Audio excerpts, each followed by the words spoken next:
There's a specific kind of suffering that happens when someone doesn't choose you. You know this pain, the replaying of conversations, the questions that circle endlessly, the quiet wondering what you did wrong. And beneath it all, the ache that won't quite leave. Why wasn't I enough? Here's what most people miss. If someone doesn't choose you and you stay anyway, hoping, waiting, trying to earn what should be freely given, the suffering isn't coming from them anymore. It's coming from you. Not because you're broken or weak, but because you're doing something the Buddha warned against 25 centuries ago. He called it attachment. Not love, attachment. The quiet force that keeps you reaching for what's already gone, that turns care into craving, that makes you negotiate with reality instead of seeing it clearly. And here's the compassionate truth. You weren't taught how to recognize this. No one showed you the difference between loving someone and clinging to them. You're suffering not because you're doing something wrong, but because you're doing something human, something every person does until they learn another way. Tonight, 11 authentic Buddhist stories that reveal exactly what attachment is, where it comes from, and how it finally releases. Not harsh lessons, but mirrors, encounters with this same pain and the wisdom that transformed it. If it feels right, share where you're listening from below. The first teaching begins now.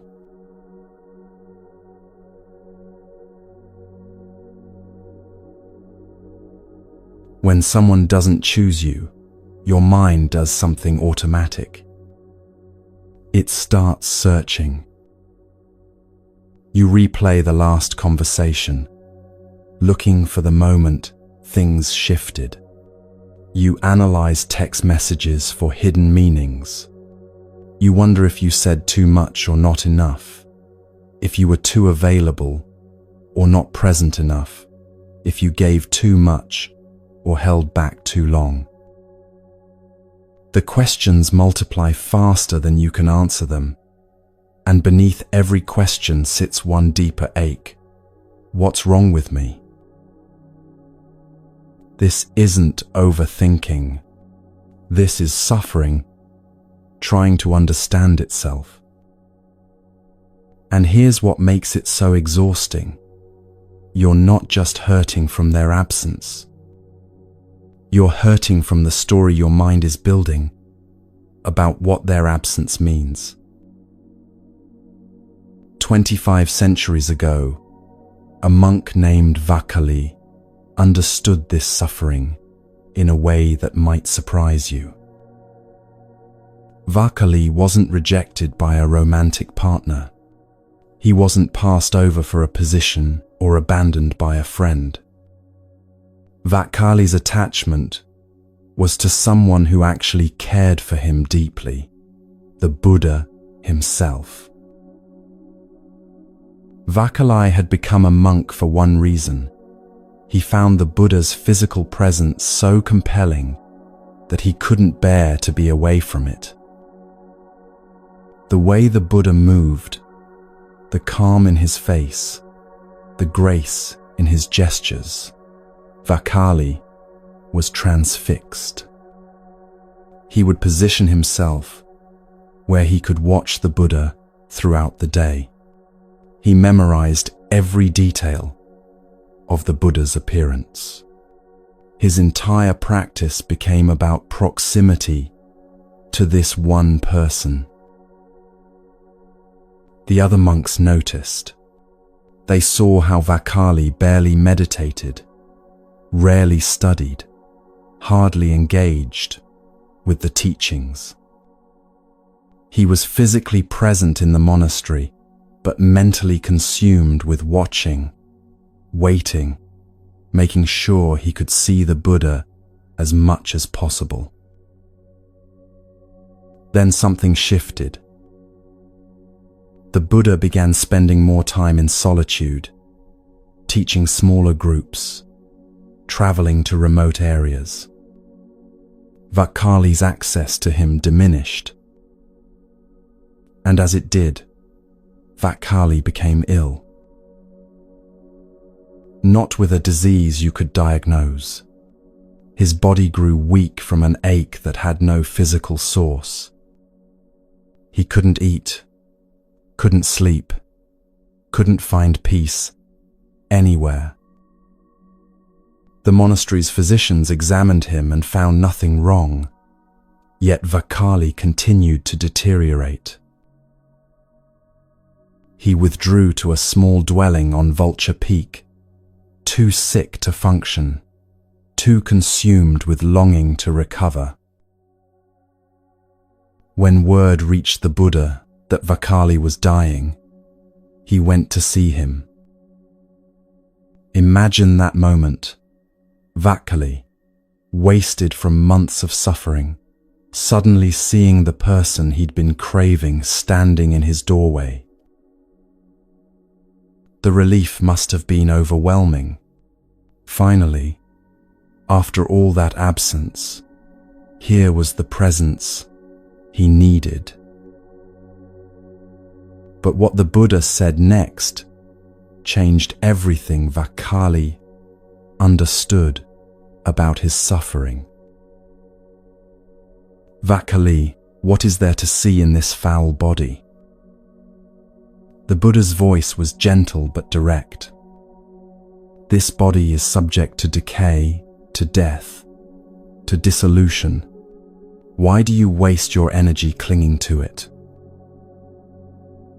Then he said the words that would become one of Buddhism's most important teachings. One who sees the Dhamma sees me. One who sees me sees the Dhamma. Vakali had been suffering not because the Buddha was absent, but because he was clinging to the wrong thing. He thought he needed the Buddha's physical presence. He thought his peace depended on being near this person, on seeing him, on having access to him. But the Buddha was pointing to something Vakali had missed entirely. What he actually needed wasn't a person, it was understanding. The teaching wasn't in the Buddha's face or form. It was in the truth the Buddha embodied, the wisdom he taught, the way of seeing reality clearly that he demonstrated. All of that was available to Vakali, whether the Buddha was physically present or not. But Vakali had made the Buddha into something he needed in order to be okay. And that need, that insistence that his well-being depended on someone else's proximity, was creating his suffering. This is where the Buddha's teaching on dukkha becomes painfully clear. Dukkha is the Pali word, usually translated as suffering, but it means something more specific than just pain. It's the friction that arises when you insist reality be different from what it is.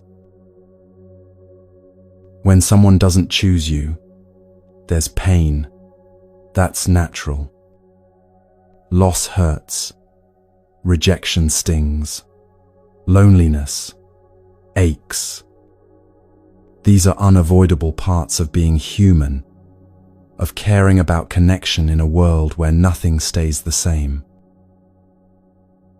But suffering, dukkha, is what happens when you take that natural pain and add insistence to it. You insist they should have chosen you. You insist the connection should have lasted. You insist that their absence means something terrible about your worth. You insist that you can't be okay without them, that your peace depends on them returning, that life won't make sense until they see your value. Every insistence creates friction. Every should rubs against what is. And that friction, that constant mental argument with reality, is where suffering multiplies far beyond the original pain. Vakali's body was healthy. The Buddha still existed in the world. The teachings were still available. But Vakali had convinced himself that none of that mattered if he couldn't have the Buddha in the specific way he wanted. The suffering wasn't coming from the Buddha's absence. It was coming from Vakali's relationship to that absence. This is the part most people miss when they're not chosen. You think the pain is about them, their decision, their absence, their apparent indifference. And yes, there's real pain in not being chosen. That pain is valid. It's human. It matters. But the suffering that keeps you up at night, that makes you check your phone compulsively, that has you rehearsing conversations and analyzing every interaction that's not coming from them anymore. That's coming from what your mind is doing with their absence.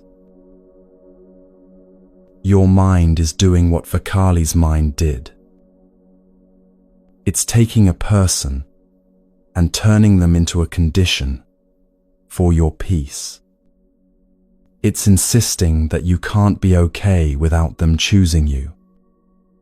It's making their decision into a verdict about your worth, rather than information about compatibility, timing, or their own capacity. The Buddha told Vakali something crucial. This body is subject to decay, to death, to dissolution. He wasn't being morbid. He was pointing to impermanence, the truth that everything changes, including people, including feelings, including circumstances. When you make your peace dependent on something impermanent, someone's feelings, someone's choice, someone's presence, you're building on unstable ground. Not because the person is bad, or because caring is wrong, but because impermanence is the nature of all conditioned things.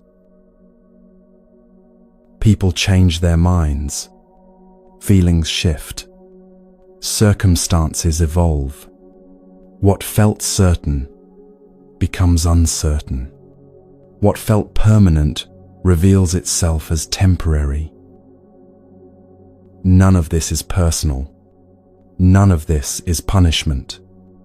This is just how reality works. But when you don't understand this, when you take impermanence personally, it feels like something is wrong with you. Vakali thought something was wrong with him when the Buddha spent less time visible to the monks.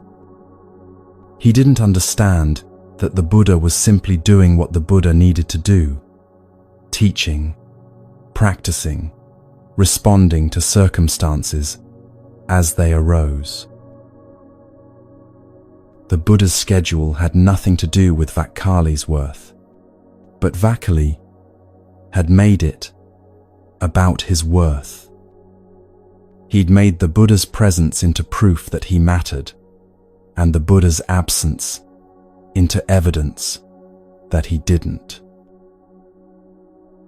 You might be doing the same thing right now. Someone's decision not to choose you might have nothing to do with your value and everything to do with where they are, what they're capable of, what they're seeing or not seeing in their own life.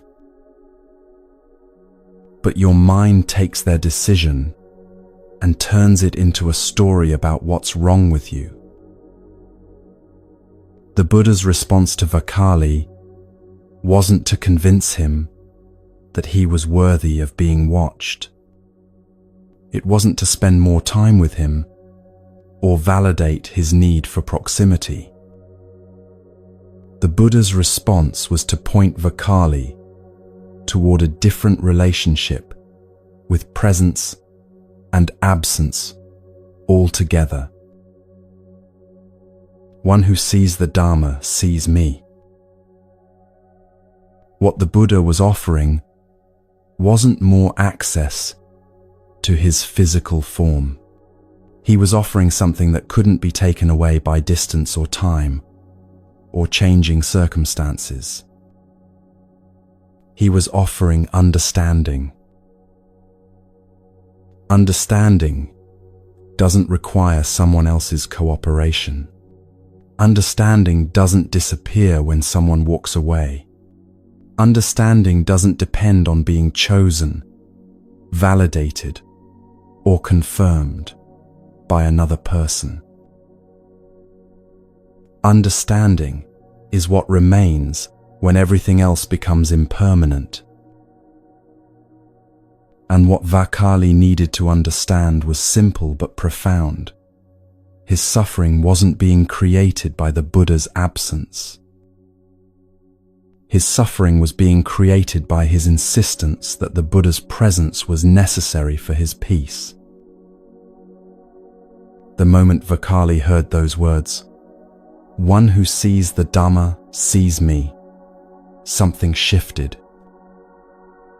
The teaching says that he immediately understood, not gradually, not over time, but in that instant. He saw what he'd been doing, mistaking the finger pointing at the moon for the moon itself, mistaking the person teaching truth for truth itself, mistaking proximity to the Buddha for the peace the Buddha was pointing toward. And in seeing this clearly, his suffering ended.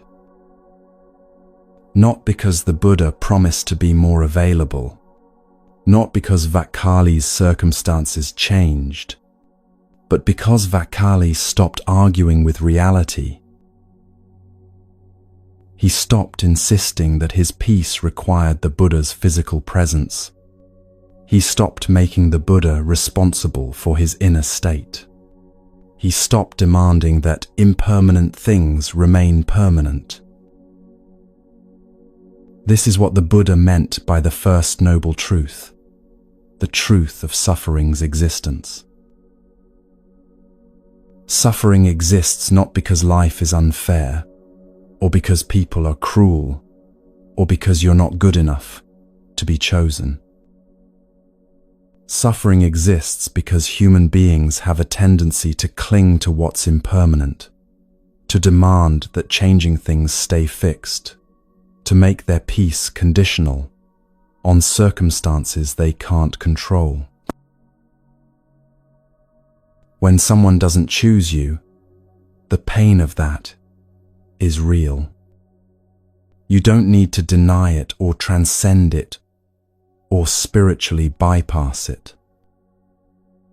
But the suffering that compounds that pain, the endless questioning, the self-blame, the desperate analyzing, the insistence that you can't be okay until they change their mind, that suffering is optional.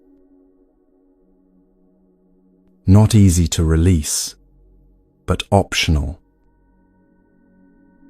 It's optional because it's being created by something you're doing internally, not by what they did externally. You're doing what Vakali did, taking a person and making them into a requirement for your peace, taking their choice and turning it into a commentary on your worth. Taking impermanence and treating it like permanence should have been possible if only you'd been enough. The teaching here isn't that you should stop caring. It's not that connection doesn't matter or that loss shouldn't hurt. The teaching is that suffering intensifies when you mistake a person for your peace, when you confuse being chosen with being whole, when you make someone else responsible for your relationship with yourself. Vakali recovered, not because the Buddha started spending more time with him, but because he stopped needing the Buddha to be different than he was. He learned to access the teaching without requiring the teacher's constant physical presence. He learned to find peace that didn't depend on circumstances aligning perfectly. He learned the difference between appreciating someone and clinging to them.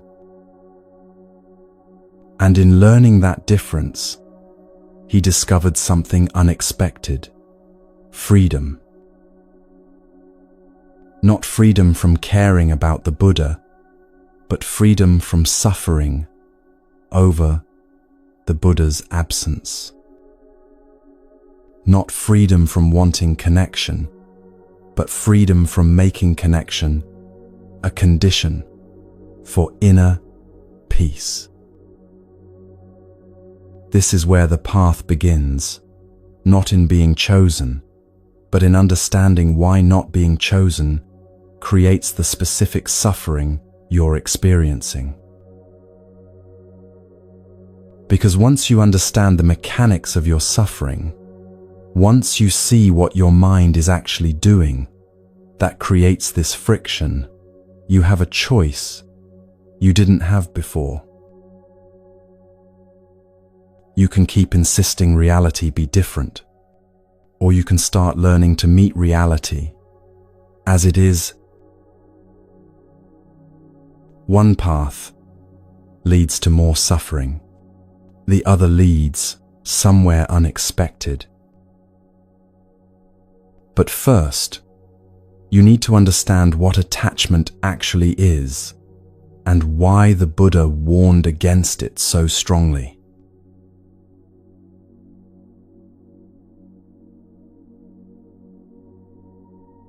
Most people think attachment is love taken to an extreme.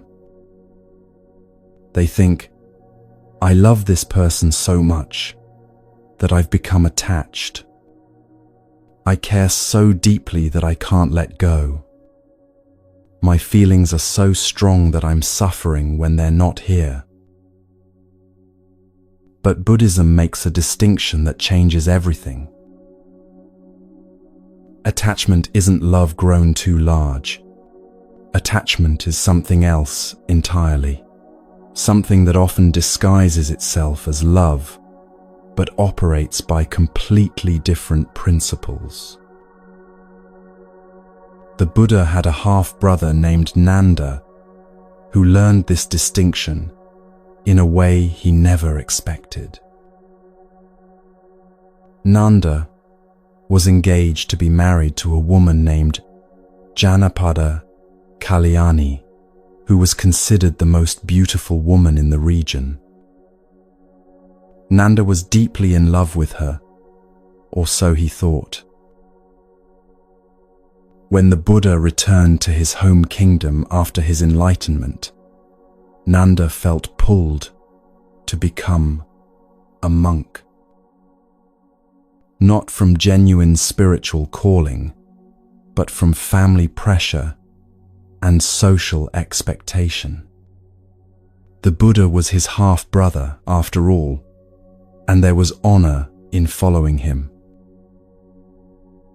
So Nanda ordained. He put on the robes, shaved his head, joined the monastery, and immediately became miserable. While the other monks meditated Nanda stared into space, thinking about Janapada Kalyani.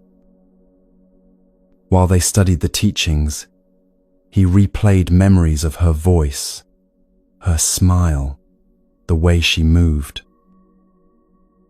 While they practiced mindfulness, his mind was entirely consumed with images of her face.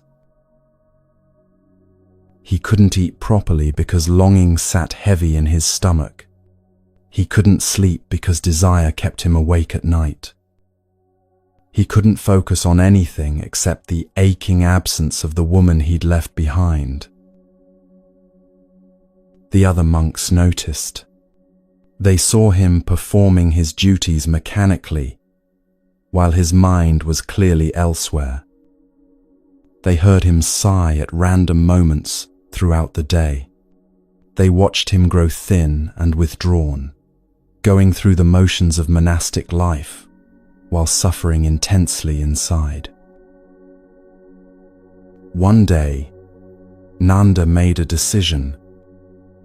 He would leave the monastery and return to her. The teachings didn't matter if he couldn't have her. Enlightenment meant nothing compared to being with her again.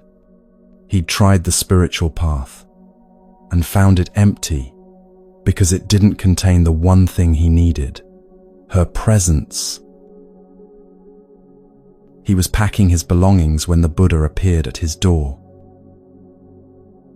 "Come walk with me," the Buddha said simply. Nanda followed, assuming the Buddha would give him a lecture about commitment or discipline or the importance of the spiritual path. Instead, the Buddha took him to a remote hillside where they sat together in silence for a while. Then the Buddha asked a strange question. "Nanda, when you think of Janapada Kalyani, what do you see?" Nanda described her in detail. Her beauty, her grace, the way being near her made everything else fade away. The Buddha listened without judgment, then said, "I want to show you something." What happened next, the ancient texts tell us, was extraordinary. The Buddha used his meditative powers to give Nanda a vision of the celestial realms where beings called Devas lived. And in these realms, Nanda saw celestial nymphs, beings of such stunning beauty that Janapada Kalyani, by comparison, looked like a burned old monkey next to a young woman. The vision was so vivid, so overwhelming, that Nanda's entire orientation shifted instantly. Suddenly, his obsession with Janapada Kalyani seemed absurd. How could he have been so consumed with longing for her when beings of such incomparable beauty existed? His craving didn't disappear. It simply transferred to a new object. "If you practice diligently," the Buddha told him, "you can be reborn among these celestial beings and have 500 of these nymphs as your companions." Nanda was elated. He threw himself into practice with intense energy, but for entirely the wrong reason. He wasn't seeking understanding or liberation. He was seeking celestial nymphs. His craving had simply found a new, supposedly superior target. The other monks noticed the change in his effort and asked what had motivated him. When Nanda admitted he was practicing to gain access to celestial nymphs, they mocked him mercilessly. They called him a prostitute's wage worker, someone practicing the Dharma for the sake of sensual pleasure. Nanda was humiliated, but more than that, something in their mockery cracked open a question he hadn't been willing to ask himself. What was he actually doing? He'd been suffering over Janapada Kalyani, convinced that his peace depended on being with her. Then, shown something more beautiful, he'd immediately abandoned that craving for a new one. And now he was suffering again, this time from shame and from longing for beings he'd never even meet. The object kept changing, but the suffering remained constant. The Buddha, seeing that Nanda was finally ready, showed him one more vision. This time, not celestial realms, but hell realms. And in these realms of suffering, Nanda saw a massive cauldron being prepared. When he asked what it was for, the beings there told him, "This is being prepared for the monk, Nanda, the Buddha's brother, who is practicing to gain celestial nymphs. When his merit runs out, and he falls from the celestial realm, he will be cooked here for eons." The terror was visceral and immediate. But beneath the fear was something more important, a sudden, clear seeing. Nanda finally understood what the Buddha had been trying to show him all along. The problem wasn't Janapada Kalyani. The problem wasn't the celestial nymphs.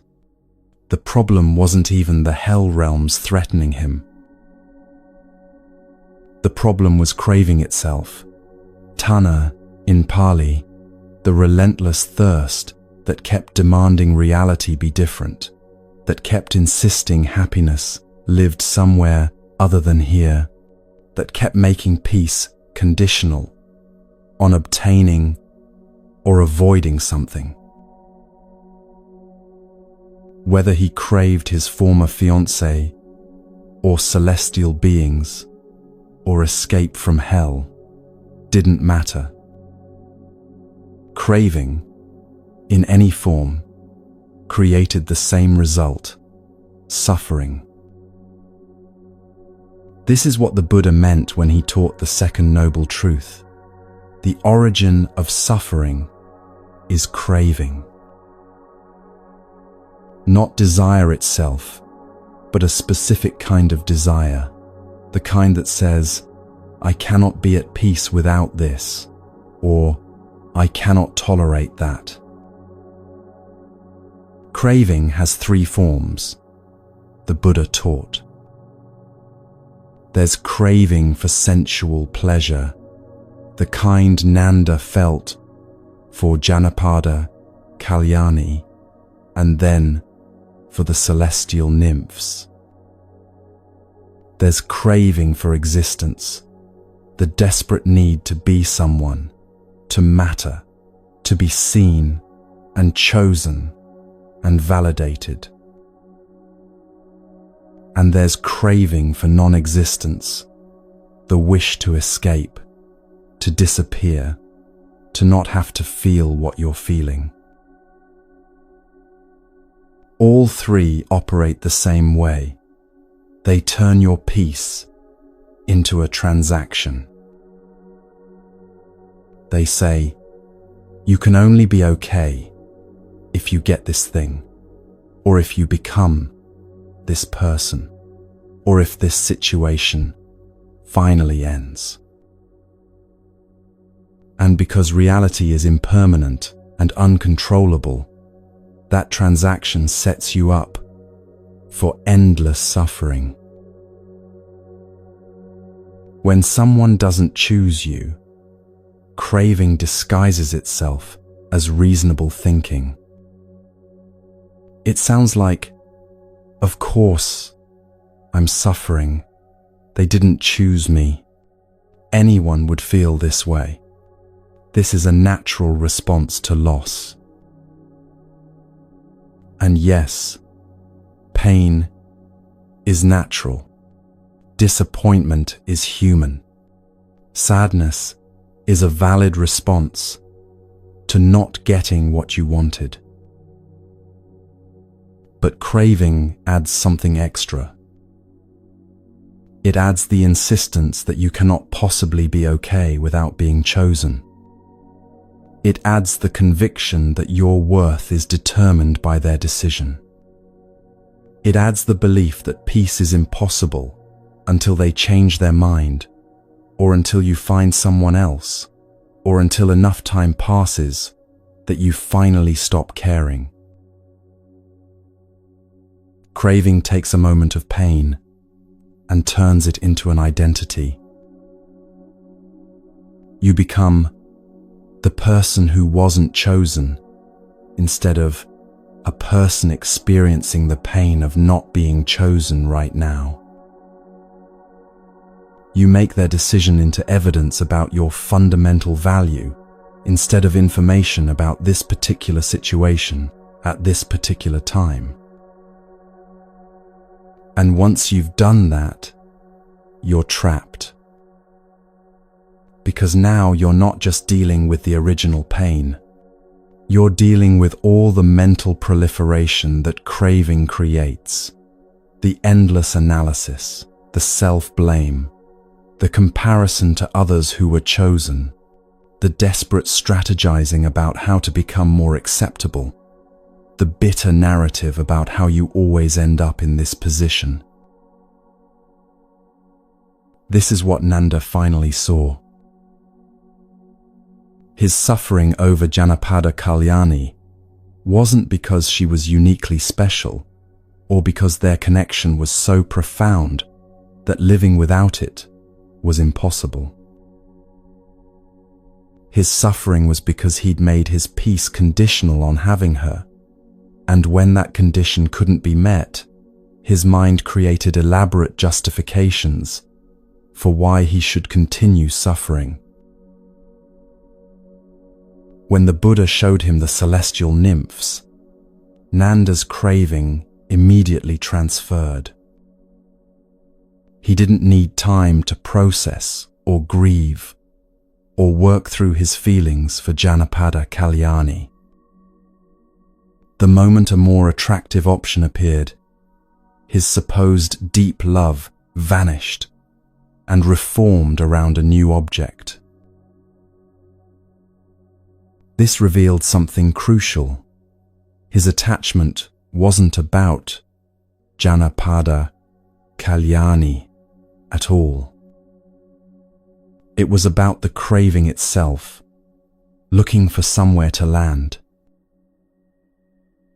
And craving is never satisfied.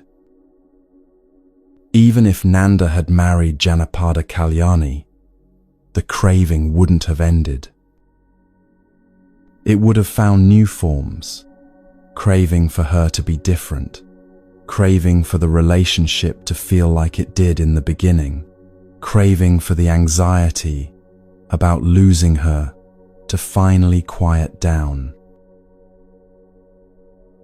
Even if someone chooses you, craving doesn't stop. It just changes what it's craving for. This is why the Buddha taught that the problem isn't the object of desire, but the relationship to desire itself. Love, in its pure form, doesn't demand. It appreciates without clinging. It values without controlling. It wishes well-being for the other person without making that well-being a condition for your own peace. Attachment does the opposite. Attachment says, I need you to be a certain way, so I can be okay. I need you to choose me, so I can feel worthy. I need you to stay so I can feel secure. I need you to love me in the specific way I want to be loved, or else I'll suffer. Notice the I need in all of those. That's craving speaking, not love. Love can coexist with loss. You can love someone and accept that they're not choosing you. You can value connection and simultaneously recognize when connection isn't reciprocated. You can feel sadness about an ending without making that ending into a catastrophe about your worth. But craving can't coexist with anything except getting what it wants. Craving is all or nothing, black or white, now or never. And because reality rarely gives us exactly what we want, exactly when we want it, in exactly the form we want it, craving guarantees suffering. After Nanda saw the hell realms, something fundamental shifted in him. He didn't try to replace his craving for celestial nymphs with craving for something else. He didn't attempt to force himself to stop wanting what he wanted. Instead, he started investigating craving itself. He began noticing how it arose in his mind, the sudden tightening, the mental reaching, the subtle or not so subtle demand that this moment be different from what it is. He noticed how craving always came with a story. I need this because, or I can't be happy unless, or this will finally make me feel. And most importantly, he noticed that every time he believed these stories, suffering followed. Not sometimes, not occasionally, but every single time. The texts tell us that Nanda eventually became an arahant, fully enlightened, completely free from craving. Not because he got what he wanted or because he transcended all desire, but because he understood craving so thoroughly that it lost its power over him. He saw it arising anew. This is just craving. It's not truth. It's not wisdom. It's a conditioned pattern that will create suffering if I believe it and act from it. And in that seeing, in that clear recognition of what craving actually is, freedom became possible. When someone doesn't choose you, you have the same opportunity Nanda had. You can keep feeding the craving, analyzing why they didn't choose you, comparing yourself to whoever they did choose, trying to figure out how to become more acceptable, rehearsing what you should have said or done differently. Or you can start investigating the craving itself. What does it feel like in your body when you're craving their attention, their choice, their validation? Where do you feel it? In your chest, your throat, your stomach? What thoughts come with it? What stories does your mind tell about why this craving is justified or necessary or different from all other cravings. The investigation isn't about making the craving wrong. It's about seeing it clearly. Because what you see clearly loses its power to control you unconsciously. Nanda's freedom didn't come from Janapada Kalyani finally choosing him, or from obtaining celestial nymphs, or from avoiding hell. His freedom came from understanding that all of his suffering, every bit of it, was being created by his relationship to wanting, not by whether he got what he wanted. The moment you understand this in your own experience, something shifts.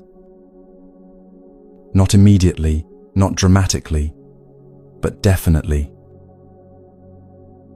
You start to notice craving as it arises, rather than being consumed by it. You start to recognize the difference between genuine care and desperate grasping. You start to see that your peace doesn't actually depend on being chosen. It depends on releasing the insistence that you must be chosen in order to be okay. And once you see that clearly, the path forward becomes obvious. Not easy, but obvious. Because you finally understand what the Buddha was teaching. The problem was never that you weren't chosen. The problem was making being chosen into a requirement for your peace. And requirements, when reality doesn't meet them, create only one thing: suffering.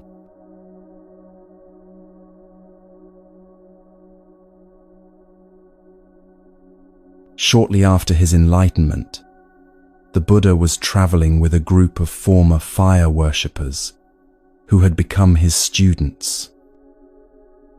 These were people who had spent years conducting elaborate rituals around fire, believing that properly tending flames would bring blessings and prevent misfortune. They understood fire intimately, how it starts, what feeds it, how it spreads, how it consumes. They knew that fire was never static, always hungry, always seeking fuel. The Buddha brought them to a hillside and began teaching in language they would understand. "Monks," he said, "all is burning. Not some things, not just certain experiences, all of it. The eye is burning. Forms are burning. Eye consciousness is burning. Eye contact is burning. Whatever feeling arises with eye contact as condition, pleasant, painful, or neither pleasant nor painful, that too is burning." He went through each sense systematically. The ear is burning, sounds are burning.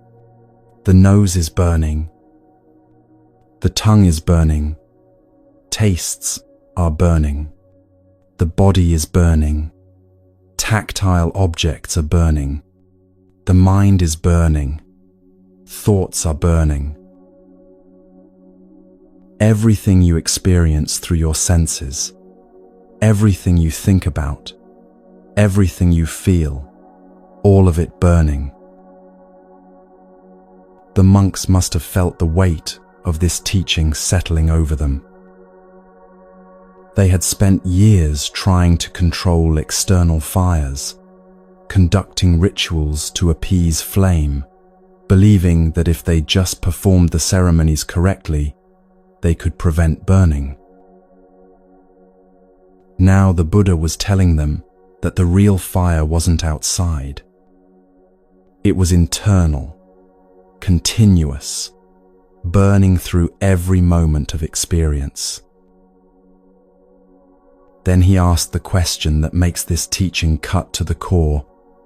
Burning with what? The monks leaned in, waiting. Burning with the fire of greed, with the fire of hatred, with the fire of delusion. Burning with birth, aging, and death, with sorrow, lamentation, pain, grief, and despair. This wasn't poetry. This was description. The Buddha was naming the exact experience of internal burning that every human knows but rarely understands.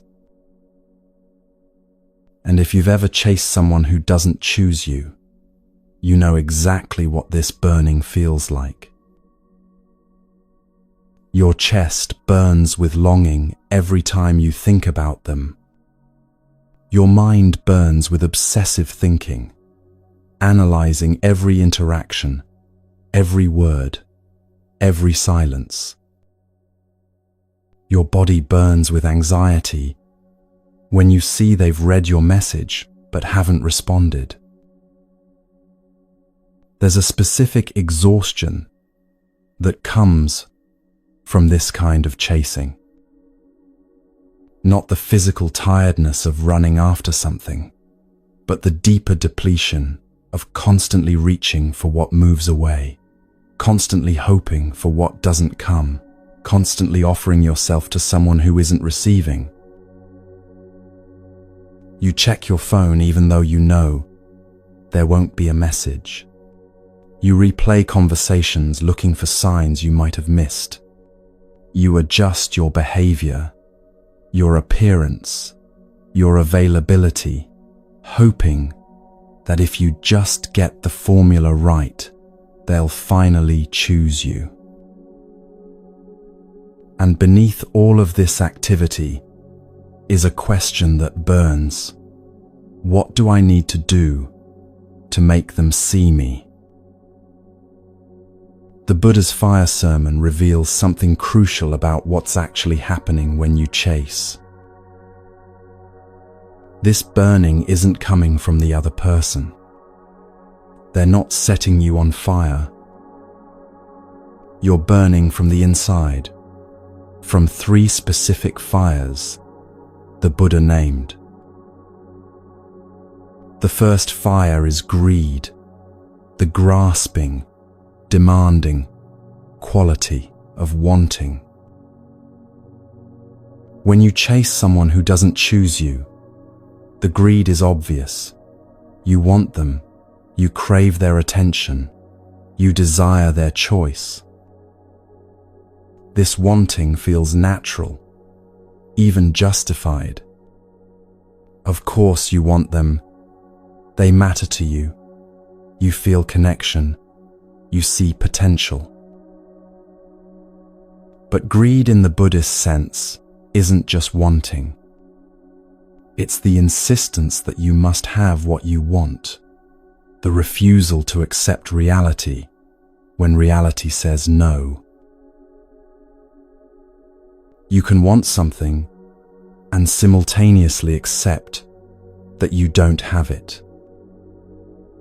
That's disappointment, which is natural and temporary. But greed adds the demand. Reality is wrong for not giving me this, and I will not accept this outcome, and I will keep reaching until I get what I want. That demand keeps the fire burning. Every text you send hoping for a different response, fuel for the fire of greed. Every time you refresh their social media to see what they're doing, more fuel. Every mental rehearsal of what you should have said or could still say, fuel.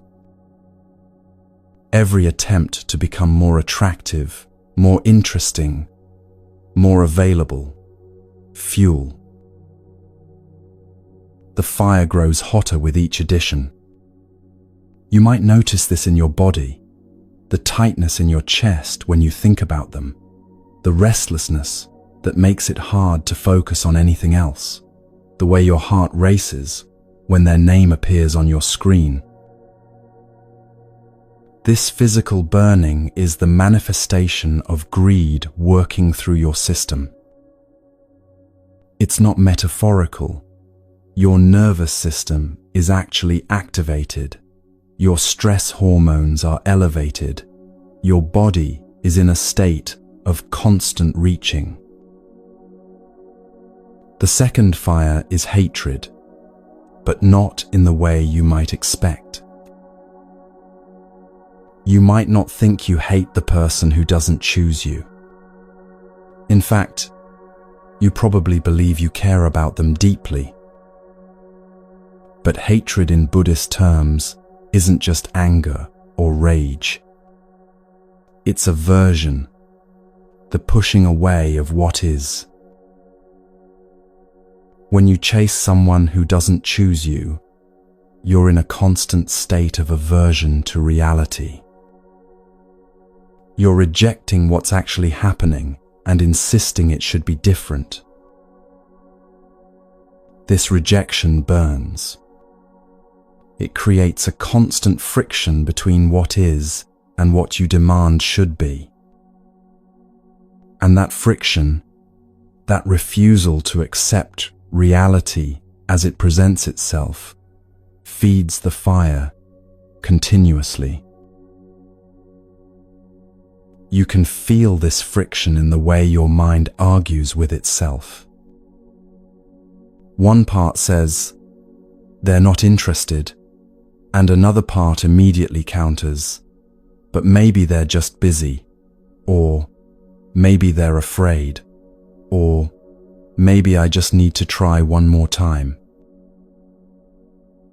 This internal argument is the fire of aversion burning through your mental space.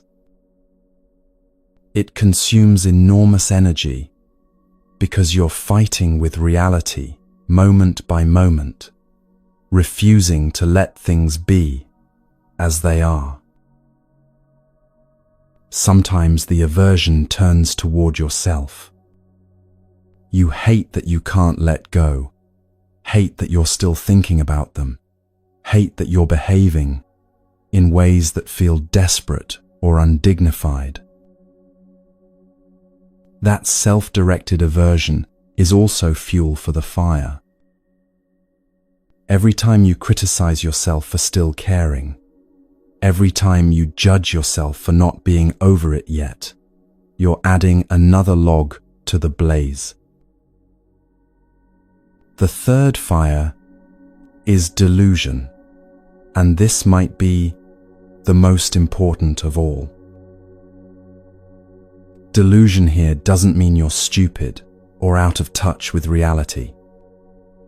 It means you're misunderstanding something fundamental about how things work. When you chase what doesn't choose you, the delusion usually takes one of several forms. You might believe that if you just try hard enough, they'll eventually see your value.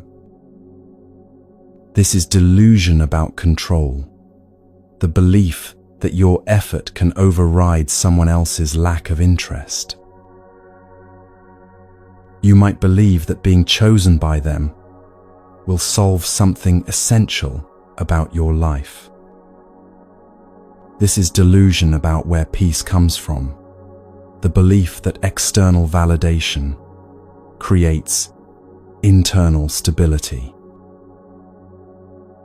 You might believe that you can't be okay without them choosing you.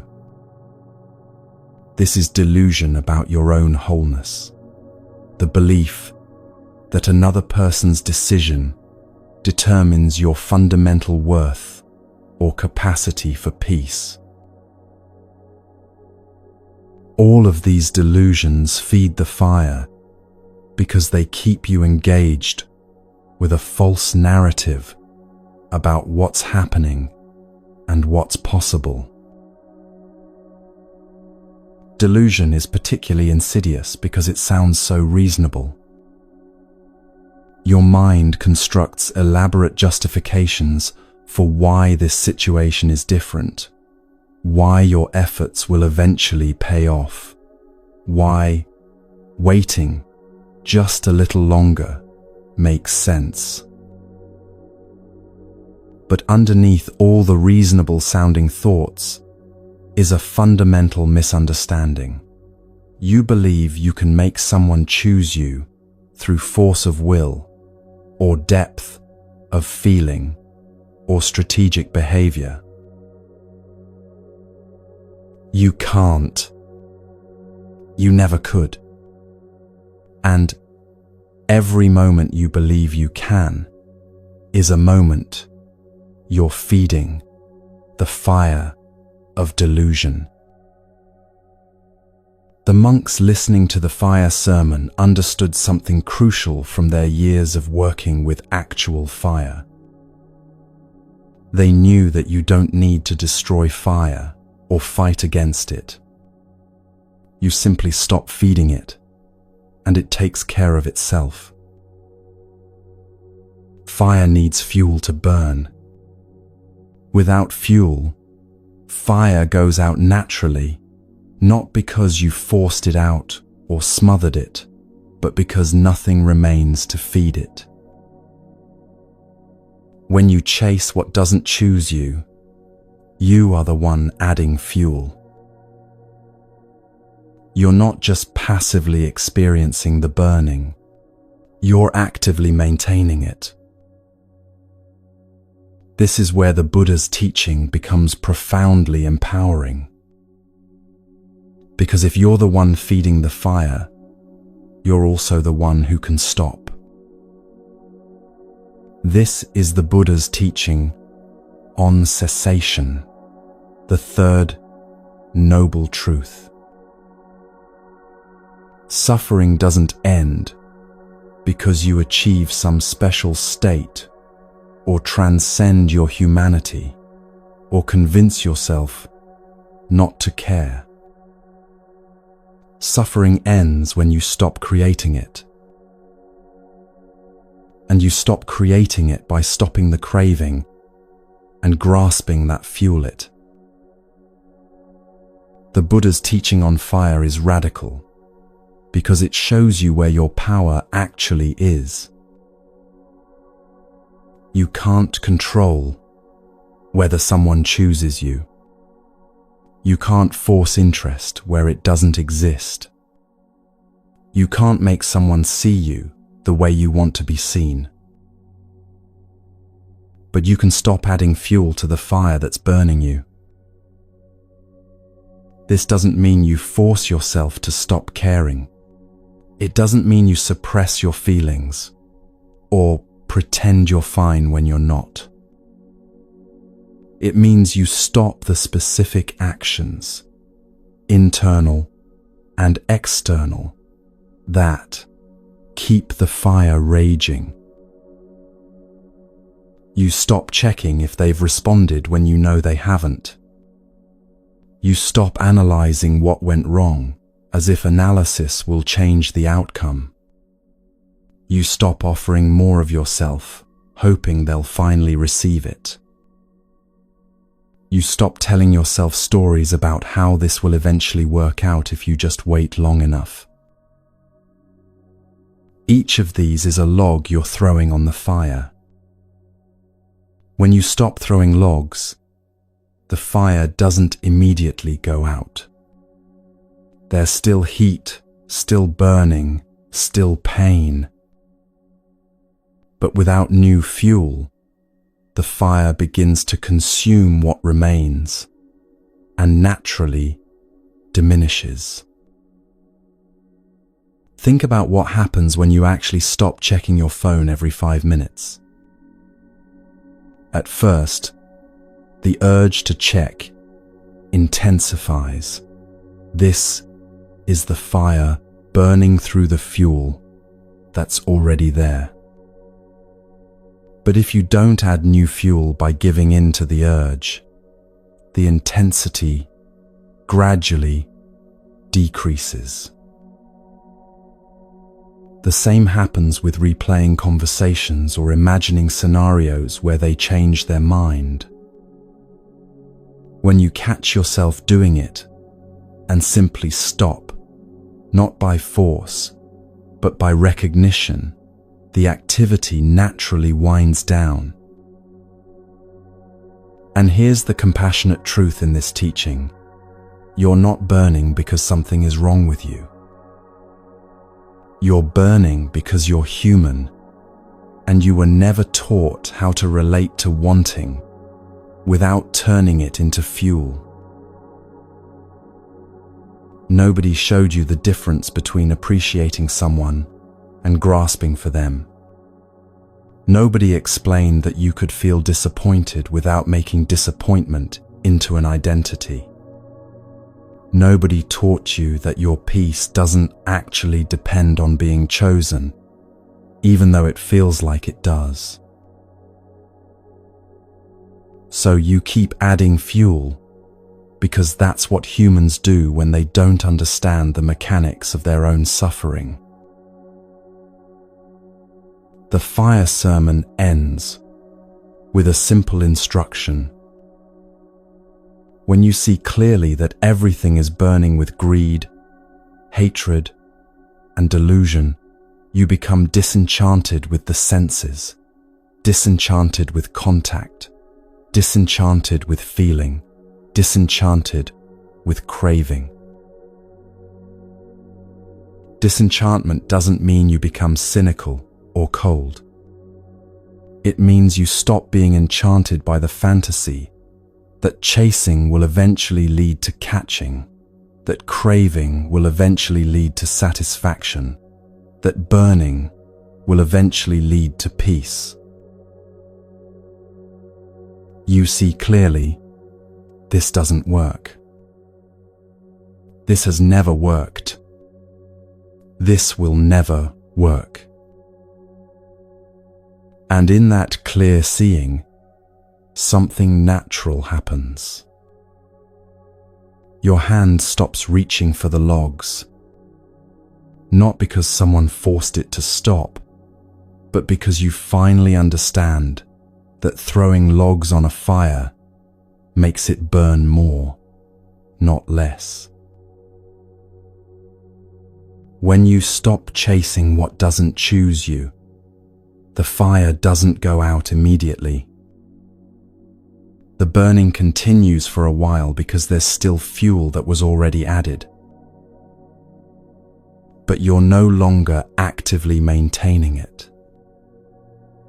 You're no longer checking your phone compulsively. You're no longer replaying conversations, looking for what you missed. You're no longer trying to become whoever you think they want you to be. You're simply letting the fire burn through what remains, without adding more. And eventually, not immediately, but eventually, the fire goes out on its own. Not because you forced it out, or because you transcended your humanity, or because you finally stopped caring. It goes out because fire, without fuel, cannot sustain itself. This is the teaching. You don't have to extinguish the fire of suffering. You simply have to stop feeding it. Stop feeding the greed by releasing the demand that they choose you. Stop feeding the hatred by accepting reality as it is. Stop feeding the delusion by seeing clearly that your worth doesn't depend on their decision. And when you stop feeding these fires, when you finally let your hands rest instead of constantly reaching, something unexpected becomes possible. Not immediate peace, not instant relief, but the beginning of cessation. The burning starts to quiet, The exhaustion starts to lift. The obsessive thinking starts to slow. Not because anything external changed, but because you stopped maintaining the internal conditions that created the burning in the first place. The Buddha ended the fire sermon by saying that when you see this clearly, you become dispassionate, and through dispassion, you are liberated. Liberation isn't a distant spiritual state. It's what remains when you stop burning yourself with craving, aversion, and delusion. It's the natural coolness that appears when fire is no longer being fed. It's the spaciousness that emerges when your energy is no longer consumed by constant reaching. It's the clarity that becomes possible when smoke clears and you can finally see what's actually in front of you. And the path to that liberation begins the moment you recognize, I am feeding this fire and I can stop.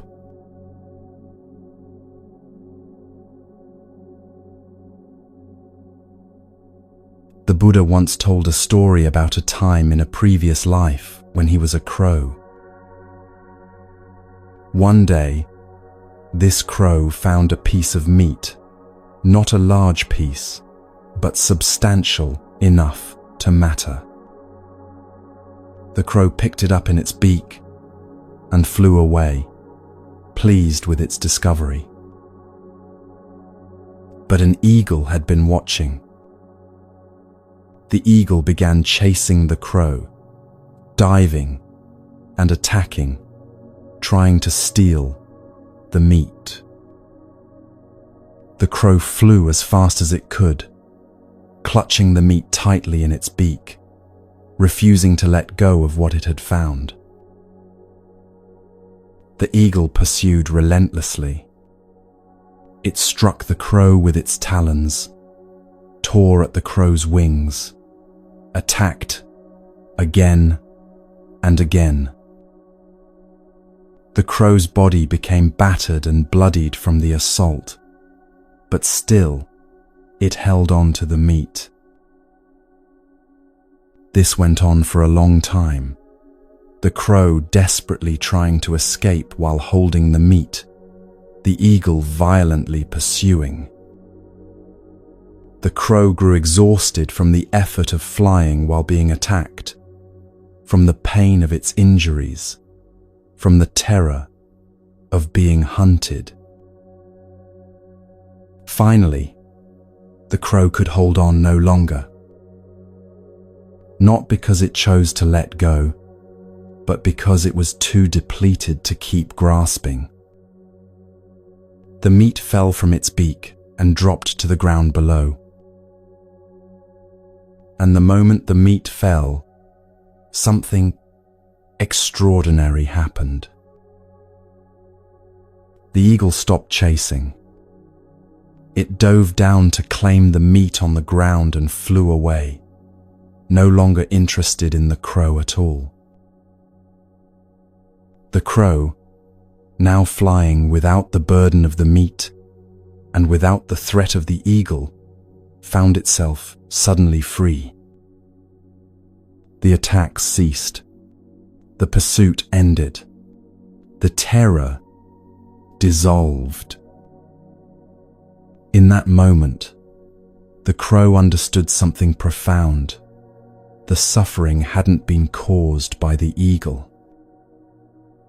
The suffering had been caused by holding on to the meat. The Buddha ended the story by saying, I was that crow. Attachment is the meat. Let it go. This story reveals something essential about what happens when someone doesn't choose you and you can't let go. You become like the crow, clutching tightly to something, not meat, but the idea of them, the hope of them choosing you, the fantasy of how things could be if only they would see your value. And as you hold on, you're being attacked. Not by an eagle, but by your own suffering, the obsessive thinking that won't stop, the anxiety that keeps you tense, the replaying of conversations that never brings clarity, the constant checking for messages that don't arrive.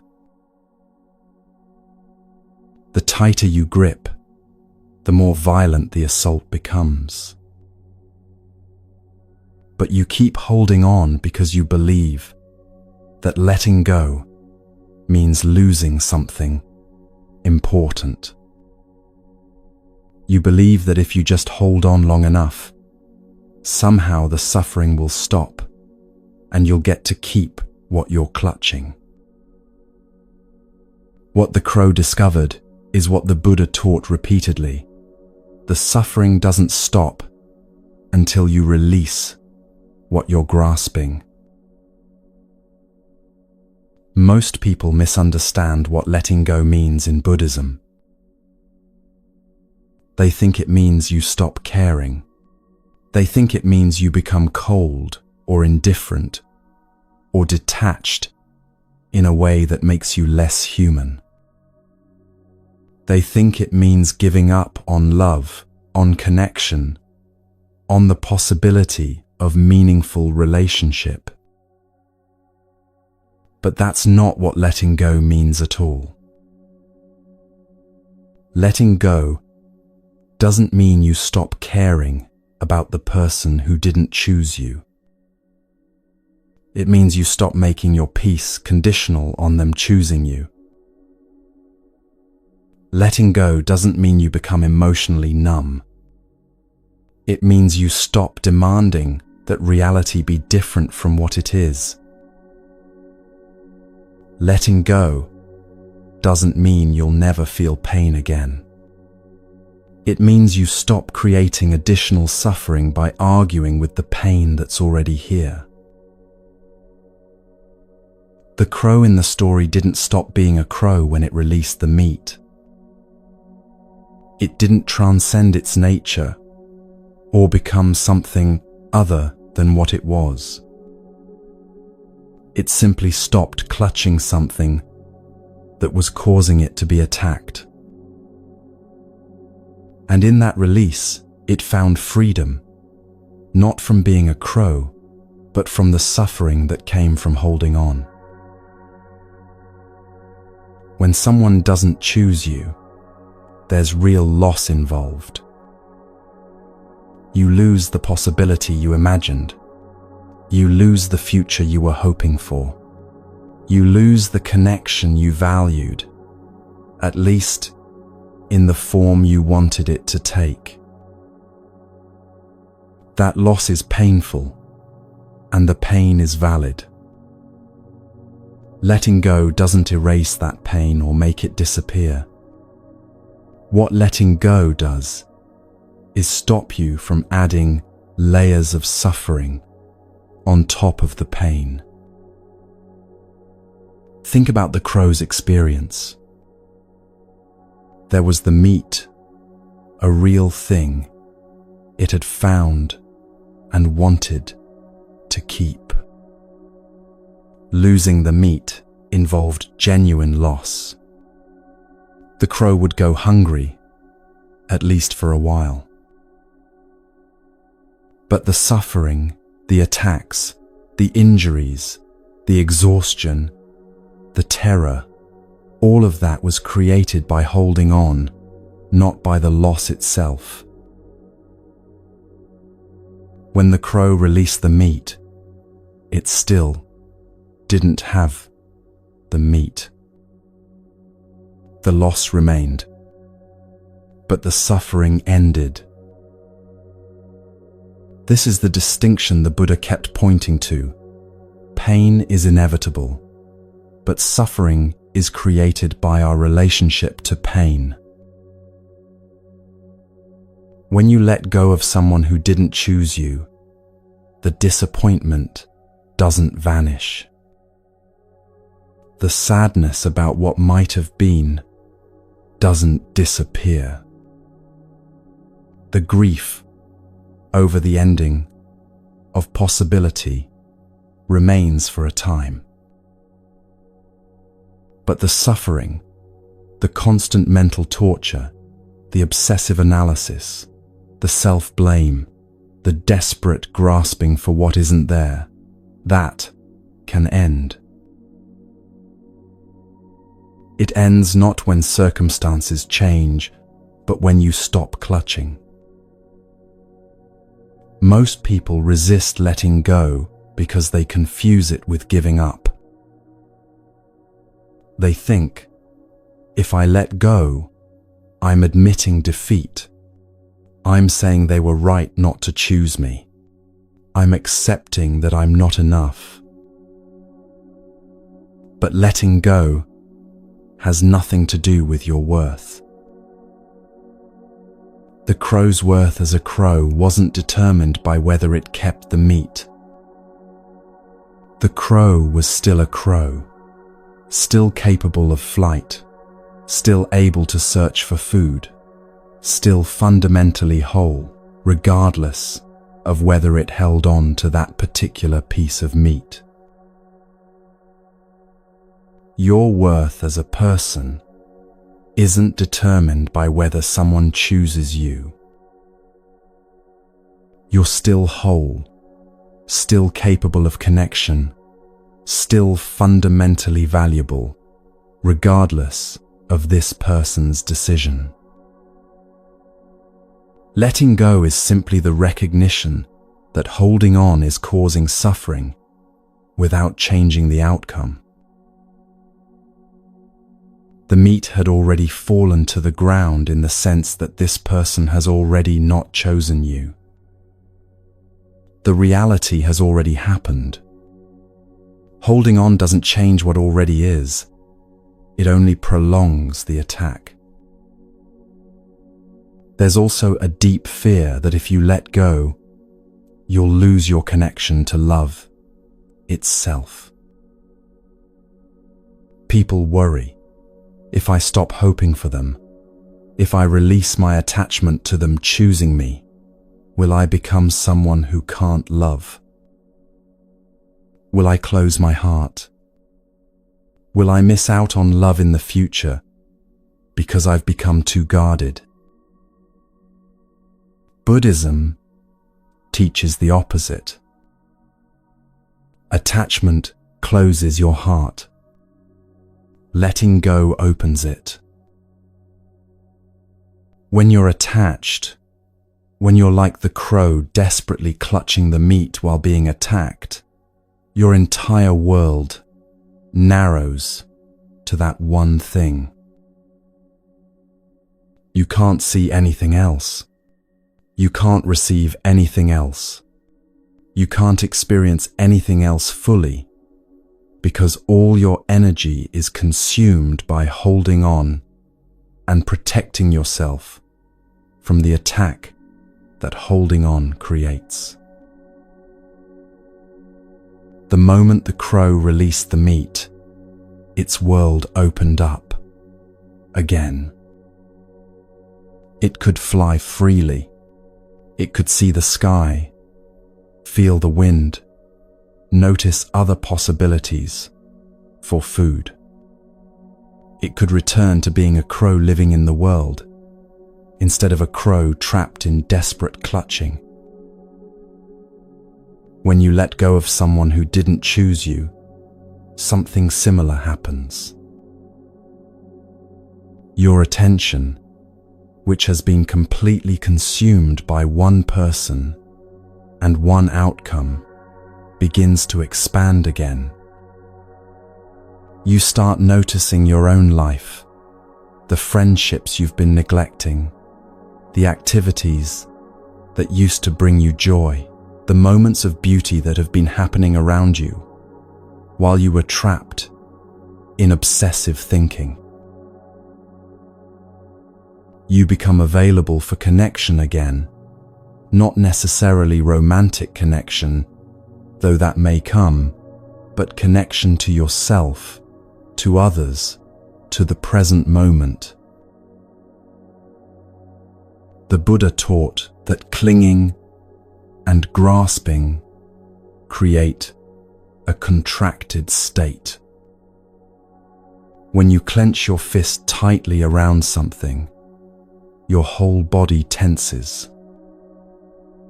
When you clench your mind around an outcome, your entire being contracts. Letting go is release of that contraction. It's not that you stop caring. Caring can remain. It's not that you stop feeling. Feelings can still arise and pass. But you're no longer contracted around demanding that reality be different from what it is.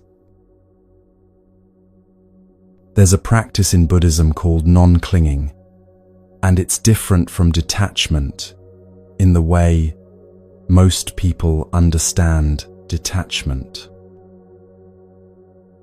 Detachment, as commonly understood, suggests you step back from life, that you stop engaging, that you protect yourself by not caring. Non-clinging means you engage fully with life. You allow yourself to care. You remain open to connection, but you don't grasp. You appreciate without possessing. You value without demanding. You care without making your peace conditional on specific outcomes.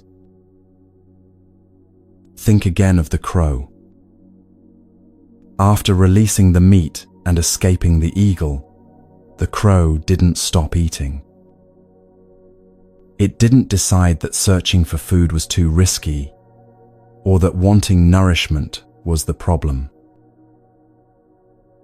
The crow continued being a crow, continued seeking food when hungry, continued engaging with life. But it learned something about the difference between finding food and being attacked for food, between nourishment and desperate clinging that invites assault. When you let go of someone who didn't choose you, you're not deciding never to want connection again. You're not protecting yourself by shutting down. You're learning the difference between appreciating connection and being attacked by your own desperate grasping for it. The practice of letting go involves several movements, and they don't all happen at once. The first movement is recognition. You begin to see that you're like the crow. You're being attacked. You're suffering, and the suffering is connected to what you're clutching. This recognition often comes as exhaustion. You realize you can't keep doing this. You can't keep checking your phone obsessively. You can't keep replaying the same scenarios in your mind. You can't keep offering yourself to someone who isn't receiving you. The exhaustion itself is information. It's your system saying, this isn't sustainable. This is depleting you. Something needs to change. The second movement is willingness. You become willing to consider that holding on might be optional. You become willing to entertain the possibility that you could survive without them choosing you. You become willing to examine what you're actually clutching and whether clutching it serves you. Willingness doesn't mean you know how to let go yet. It just means you're no longer insisting that holding on is the only option. The third movement is the actual release. For the crow, this happened through exhaustion. It literally could no longer hold on. For humans, release can happen different ways. Sometimes it happens through a conscious decision. I am choosing to stop feeding this, to stop checking, to stop offering what isn't wanted. Sometimes it happens through understanding.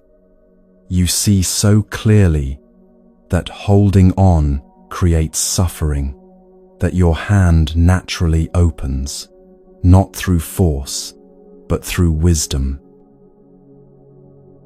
Sometimes it happens through simple passage of time. One day you realize you haven't thought about them in hours, and the clutching has loosened without you noticing exactly when it happened. The release rarely feels victorious or empowering in the moment. For the crow, the release came from depletion, not from strength. The meat fell because the crow couldn't hold it anymore, not because the crow made some heroic decision to let go. Sometimes that's how it is for us too. We don't let go because we've achieved some enlightened state where we're above caring. We let go because we're finally too tired to hold on, because the suffering has become more unbearable than the fear of letting go. And that's okay. The Buddha wasn't teaching perfection. He was teaching release from suffering. However, the release happens through strength or through exhaustion, through wisdom or through depletion. The result is the same: freedom from the attack that holding on creates. After the release comes the fourth movement, the discovery of what remains. The crow discovered it could fly freely once the meat was gone and the eagle had departed. It discovered that being without the meat was actually preferable to being with the meat and being attacked for it. When you let go of someone who didn't choose you, you make a similar discovery. You discover that you're still here. You still exist without them choosing you. Your life continues. Your breath continues. Your capacity for joy hasn't disappeared just because this one connection didn't work out the way you hoped. You discover that the hole you thought would consume you is actually just space. Uncomfortable space sometimes. Sad space sometimes, but just space nonetheless. And space, you learn, is where new things can enter. When your hands are clenched tightly around something, they can't receive anything else.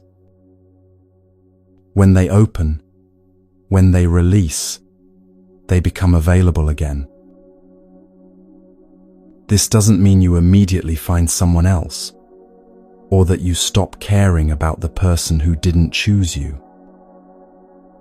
It means your life is no longer consumed by desperate clutching, and in that non-consumption, you have energy available for other things, for yourself, for healing, for growth, for presence with what's actually here, rather than constant yearning for what isn't. The Buddha emphasized that letting go is a practice, not a one-time event. You might let go and then find yourself clutching again. You might release and then grab back. You might think you've let go, only to discover layers of holding on that you didn't see before. This isn't failure. This is the nature of practice. Each time you recognize you're clutching, and each time you practice releasing, you're training yourself in a new way of relating to loss, to disappointment, to not getting what you want. You're learning that you can survive without clutching. You're discovering that letting go doesn't destroy you. You're experiencing directly that release brings relief, even when it also brings sadness. Over time, the practice becomes more natural. You notice clutching arising sooner. You recognize the signs, the tightness in your chest, the obsessive quality of your thoughts, the way you're scanning for information that will change the reality you don't want to accept. And you remember, this is like the crow holding the meat while being attacked. Holding on doesn't make the meat mine.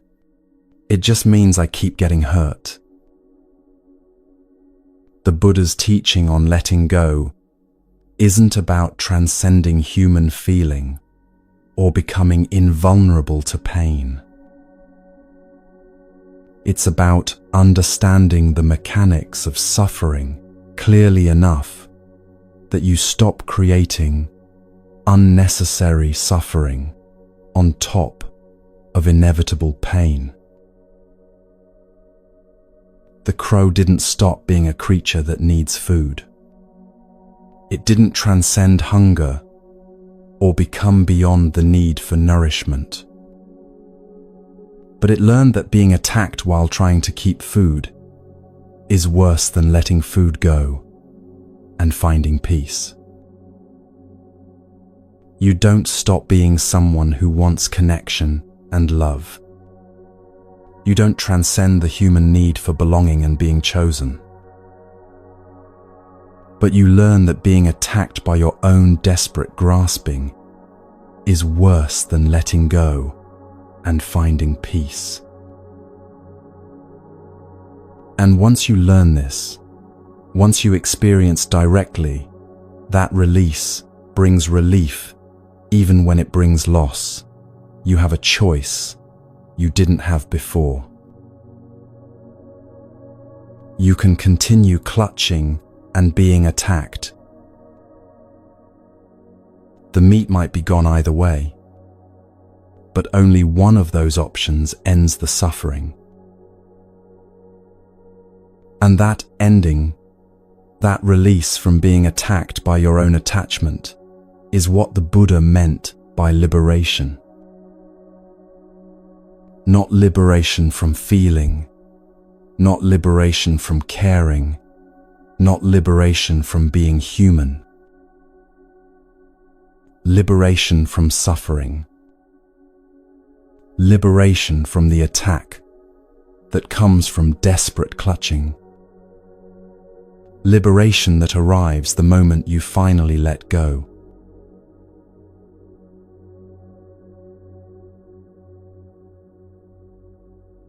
Among the Buddha's disciples, there was a monk named Channa who was impossible. Channa had known the Buddha before enlightenment. They had grown up together in the palace, and Channa had been the charioteer who helped the Buddha escape to begin his spiritual search. Because of this history, Channa believed he deserved special treatment, special access, special exemption from the rules that applied to everyone else. He was arrogant, argumentative, and refused to take correction from anyone. When senior monks tried to guide him, he dismissed them. When fellow monks pointed out his behavior, he became defensive and aggressive. He quarreled constantly, disrupted the harmony of the community, and insisted he knew better than everyone else. The other monks grew exhausted trying to work with him. They tried patience. They tried direct confrontation. They tried gentle guidance. They tried firm boundaries. Nothing penetrated his armor of self-righteousness. Finally, they came to the Buddha and said, "We can't continue with Channa in the community. He refuses to change. He disrupts everything, and he makes practice impossible for the rest of us. He needs to be expelled." The Buddha listened carefully. He understood their frustration, their exhaustion, their sense that they'd tried everything. But he didn't expel Channa. Instead, he said, "When I die, give Channa, the Brahma, Danda, the highest punishment." The monks were confused. What was this punishment? What could be more severe than expulsion? The Buddha explained, "No one in the Sangha should speak to Channa, instruct him, or associate with him. Complete silence, total withdrawal of relationship. This wasn't cruelty. This was the only remaining boundary that might penetrate Channa's defenses." Years later, after the Buddha's death, the monks implemented the Brahma Danda.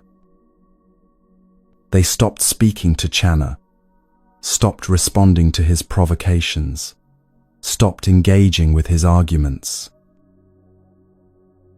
And Channa, for the first time in his life, was truly alone. At first, he responded with more arrogance. He didn't need them anyway. He was special because of his history. With the Buddha, their silence proved they were the problem, not him. But as days turned into weeks and weeks into months, something began to crack. Without anyone to argue with, he had to sit with his own mind.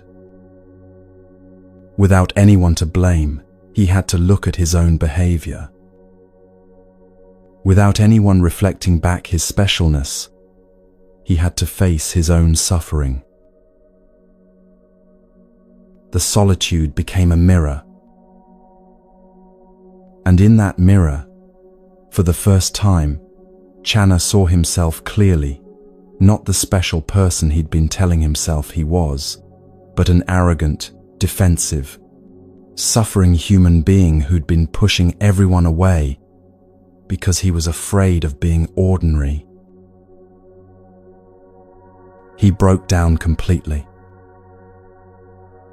The texts say he wept, overcome with the recognition of how much harm he'd caused, how much pain he'd been carrying, how isolated he'd made himself through his behavior.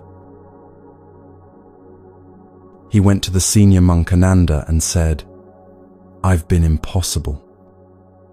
I know this now. Please teach me." And Ananda, seeing that Channa had finally become teachable, lifted the Brahma Danda and began instructing him. Channa practiced with humility for the first time in his life. And through that practice, the texts tell us he became fully enlightened, completely freed from the suffering that had driven his arrogance all along. This story reveals something crucial about what happens after someone doesn't choose you. You might find yourself alone, not because you're being punished, but because sometimes solitude is exactly what allows you to see clearly. Most people fear being alone after not being chosen. The fear sounds like this: if I'm alone, it proves I'm unlovable. If no one chooses me, something must be fundamentally wrong with me. If I end up by myself, I've failed at the most basic human task of connection.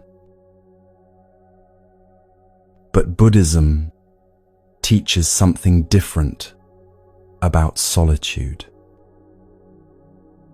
Solitude isn't punishment. Solitude is clarity. When Channa was forced into solitude through the Brahma Danda, it wasn't because he was unworthy of relationship. It was because relationship kept allowing him to avoid looking at himself. As long as he had people to argue with, he could keep projecting his suffering outward. As long as he had others to blame, he could avoid facing his own pain.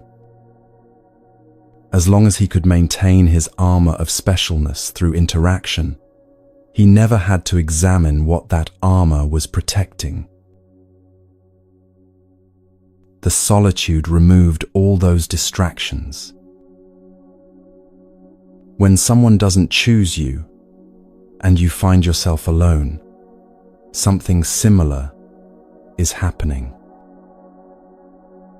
The noise stops. The constant seeking for their validation stops. The analyzing and strategizing and hoping stops. And in that stopping, you're left with yourself. For many people, this feels unbearable at first. The mind fills the silence with harsh commentary. See, you're alone because you're not enough, because you're too much, because something about you is fundamentally wrong.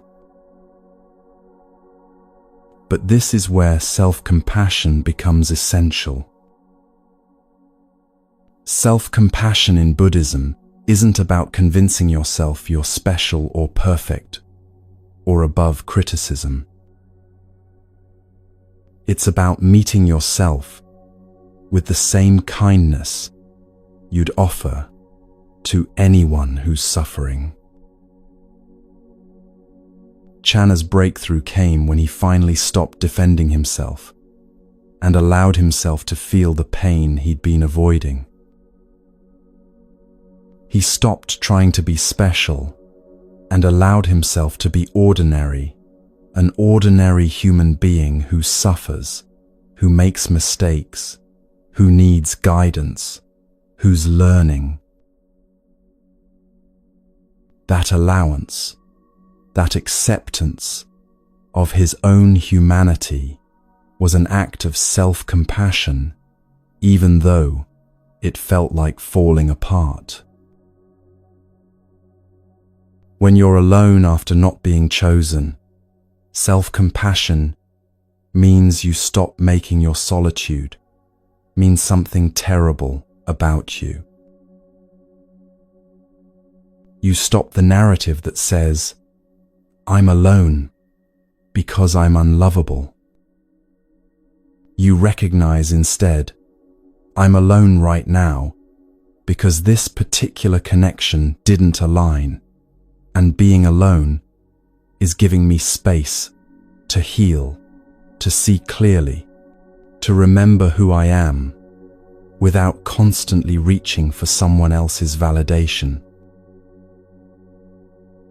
Self-compassion also means you stop betraying yourself to avoid being alone. The Buddha's teaching to Channa through the Brahmadanda was essentially this: staying in relationship with you while you continue harming yourself and others isn't compassionate, it's enabling. Sometimes the most compassionate response is withdrawal, is boundary, is allowing someone to face themselves without the distraction of relationship. When you apply this to yourself, it means staying in pursuit of someone who doesn't choose you isn't loyalty or love, it's self-betrayal. Choosing to be alone rather than continuing to chase someone who isn't receiving you is an act of self-compassion, even though it feels like loss. There's a practice in Buddhism called metta, loving kindness, meditation. Traditionally, it begins with directing kindness toward yourself before extending it to others. The phrases are simple: may I be safe, may I be happy, may I be healthy, may I live with ease. But when you're suffering from not being chosen, these phrases can feel hollow. How can I wish myself happiness when I feel this bad?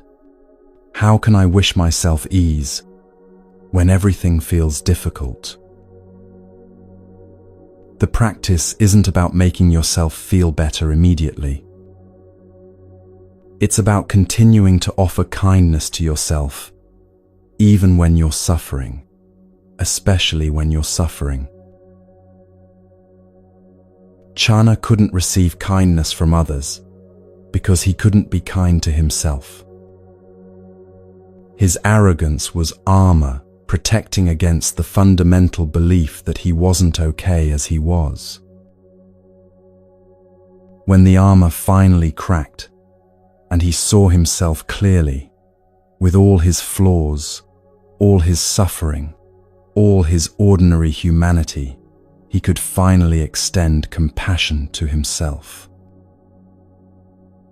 And that self-compassion opened him to receive teaching, to practice genuinely, to transform. Being alone after not being chosen gives you the same opportunity. You can use the solitude to confirm your worst fears about yourself, to rehearse all the ways you're not enough, to catalogue your perceived failures, to build a case for your unlovability. Or you can use the solitude as Channa eventually did, to see yourself clearly without the distortion of desperate seeking, to meet yourself with compassion rather than judgment, to recognize that not being chosen by one person doesn't determine your fundamental worth. The clarity that comes from solitude isn't always comfortable. Channa had to face how his behavior had pushed people away, how his arrogance had been covering fear, how his insistence on being special had prevented genuine connection. When you're alone after not being chosen, you might face similar recognitions. You might see how you gave away your power by making someone else responsible for your happiness. You might recognize patterns, how this isn't the first time you've chased someone unavailable, how you have a tendency to lose yourself in relationships, how you struggle to trust your own worth without external validation. These recognitions can be painful, but they're also liberating because you can't change what you can't see. Buddhism teaches that ignorance is one of the root causes of suffering. Not ignorance in the sense of lacking information, but ignorance of how things actually are. Ignorance of impermanence, ignorance of your true nature, ignorance of the patterns that create your suffering. Solitude removes the distractions that maintain ignorance. When you're constantly focused on someone else, on getting them to choose you, on analyzing their behavior, on managing your presentation to be more acceptable, you're not present to yourself. Solitude brings you back to yourself. And being present to yourself, really present, with compassion and honesty, is where transformation becomes possible. The Buddha didn't abandon jhana by prescribing the Brahma Danda. He gave jhana the exact medicine he needed, even though the medicine was bitter. Sometimes you need to give yourself the same medicine. You need to stop chasing the person who didn't choose you. You need to sit with the discomfort of being alone. You need to face yourself without the distraction of external seeking. This isn't punishment. This is compassion. Because continuing to betray yourself by chasing what's not reciprocated is the real cruelty. Continuing to abandon your own needs in service of someone else's lack of interest is the real harm. Choosing solitude over self-betrayal is choosing yourself. Not in the egoic sense of, I'm too good for people who don't choose me, but in the compassionate sense of, I deserve to stop suffering, and continuing to chase what doesn't choose me is creating suffering. After jhana's breakthrough, after he became teachable and began genuine practice, he didn't become a different person. He was still jhana, still the same person, with the same history, the same personality, the same tendencies. But he was jhana awake rather than jhana asleep. Jhana seeing clearly rather than jhana lost in defensive delusion. Jhana able to receive guidance and connection rather than jhana pushing everything away through arrogance. When you emerge from solitude after not being chosen, you don't become a different person either. You're still you, still with your history, your personality, your vulnerabilities, your desire for connection. But you might be you awake rather than you asleep. You seeing clearly rather than you lost in desperate grasping. You able to receive genuine connection rather than you pushing it away through self-betrayal and neediness. The solitude doesn't fix you because nothing about you was broken. The solitude clarifies you. It removes the noise so you can hear yourself again. It creates space so you can see what's actually true rather than what you've been desperately hoping might be true. And in that clarity, self-compassion becomes possible, not as a concept, but as a lived experience. You stop arguing with reality about whether you should be alone. You accept that right now, you are alone, and you meet yourself in that aloneness, with kindness rather than judgment. You stop making solitude mean you're unlovable, and start recognizing solitude as the space where you can finally stop abandoning yourself in pursuit of someone who isn't choosing you. The Buddha gave Channa the Brahma Danda, not as abandonment, but as the boundary that would finally allow Channa to face himself and transform. Life has given you something similar, the experience of not being chosen, which creates space for you to stop seeking externally and start seeing internally. What you do with that space is your choice. You can fill it with harsh self-judgment and desperate seeking for the next person who might validate you. Or you can use it, as Channa eventually did, as an opportunity to wake up, to see clearly, to meet yourself with compassion, to learn something that will serve you for the rest of your life. The teaching isn't that you should always be alone, or that solitude is superior to connection. The teaching is that sometimes being alone is exactly what allows you to become someone who can genuinely connect, someone who doesn't betray themselves in relationship, someone who can appreciate without grasping, someone who knows their worth, isn't determined by being chosen. And that knowing, that clarity, that self-compassion learned in solitude, that's what makes you free.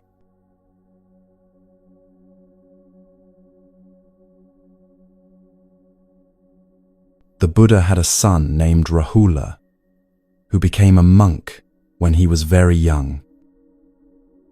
One day, when Rahula was still learning, the Buddha took him aside for a private teaching. He picked up a piece of cloth that had been used for cleaning, dirty, stained, clearly impure. The Buddha held up the cloth and asked Rahula, "Do you see this cloth?" Rahula nodded. "Do you see how dirty it is? Do you see the stains?" Again, Rahula nodded. The stains were obvious, impossible to miss. The Buddha then said something that would become one of his most important teachings on practice. Just as this cloth can become pure when washed with water and soap, so too the mind can be purified when you see clearly what makes it impure. But then he emphasized the crucial point. First, you must see the stains clearly. You cannot clean what you do not see. You cannot purify what you deny or ignore or pretend isn't there. This teaching reveals the foundation of all Buddhist practice. Awareness comes before transformation. When someone doesn't choose you and you're suffering, the first step isn't to force yourself to let go, or to convince yourself you shouldn't care, or to transcend your feelings through spiritual practice. The first step is to see clearly what's actually happening in your mind. Most people don't do this. They're so uncomfortable with their suffering that they immediately try to fix it, escape it, explain it away, or numb it through distraction. But the Buddha's teaching to his son was clear. You must see the stains before you can clean the cloth. So what does it mean to see attachment as it arises? It means you notice the moment your mind starts reaching.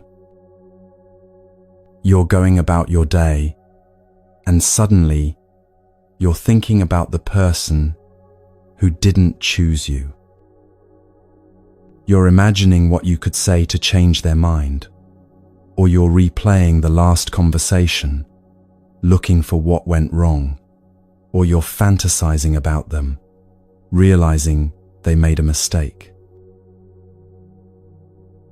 Usually, you're so absorbed in these thoughts that you don't notice you're thinking them.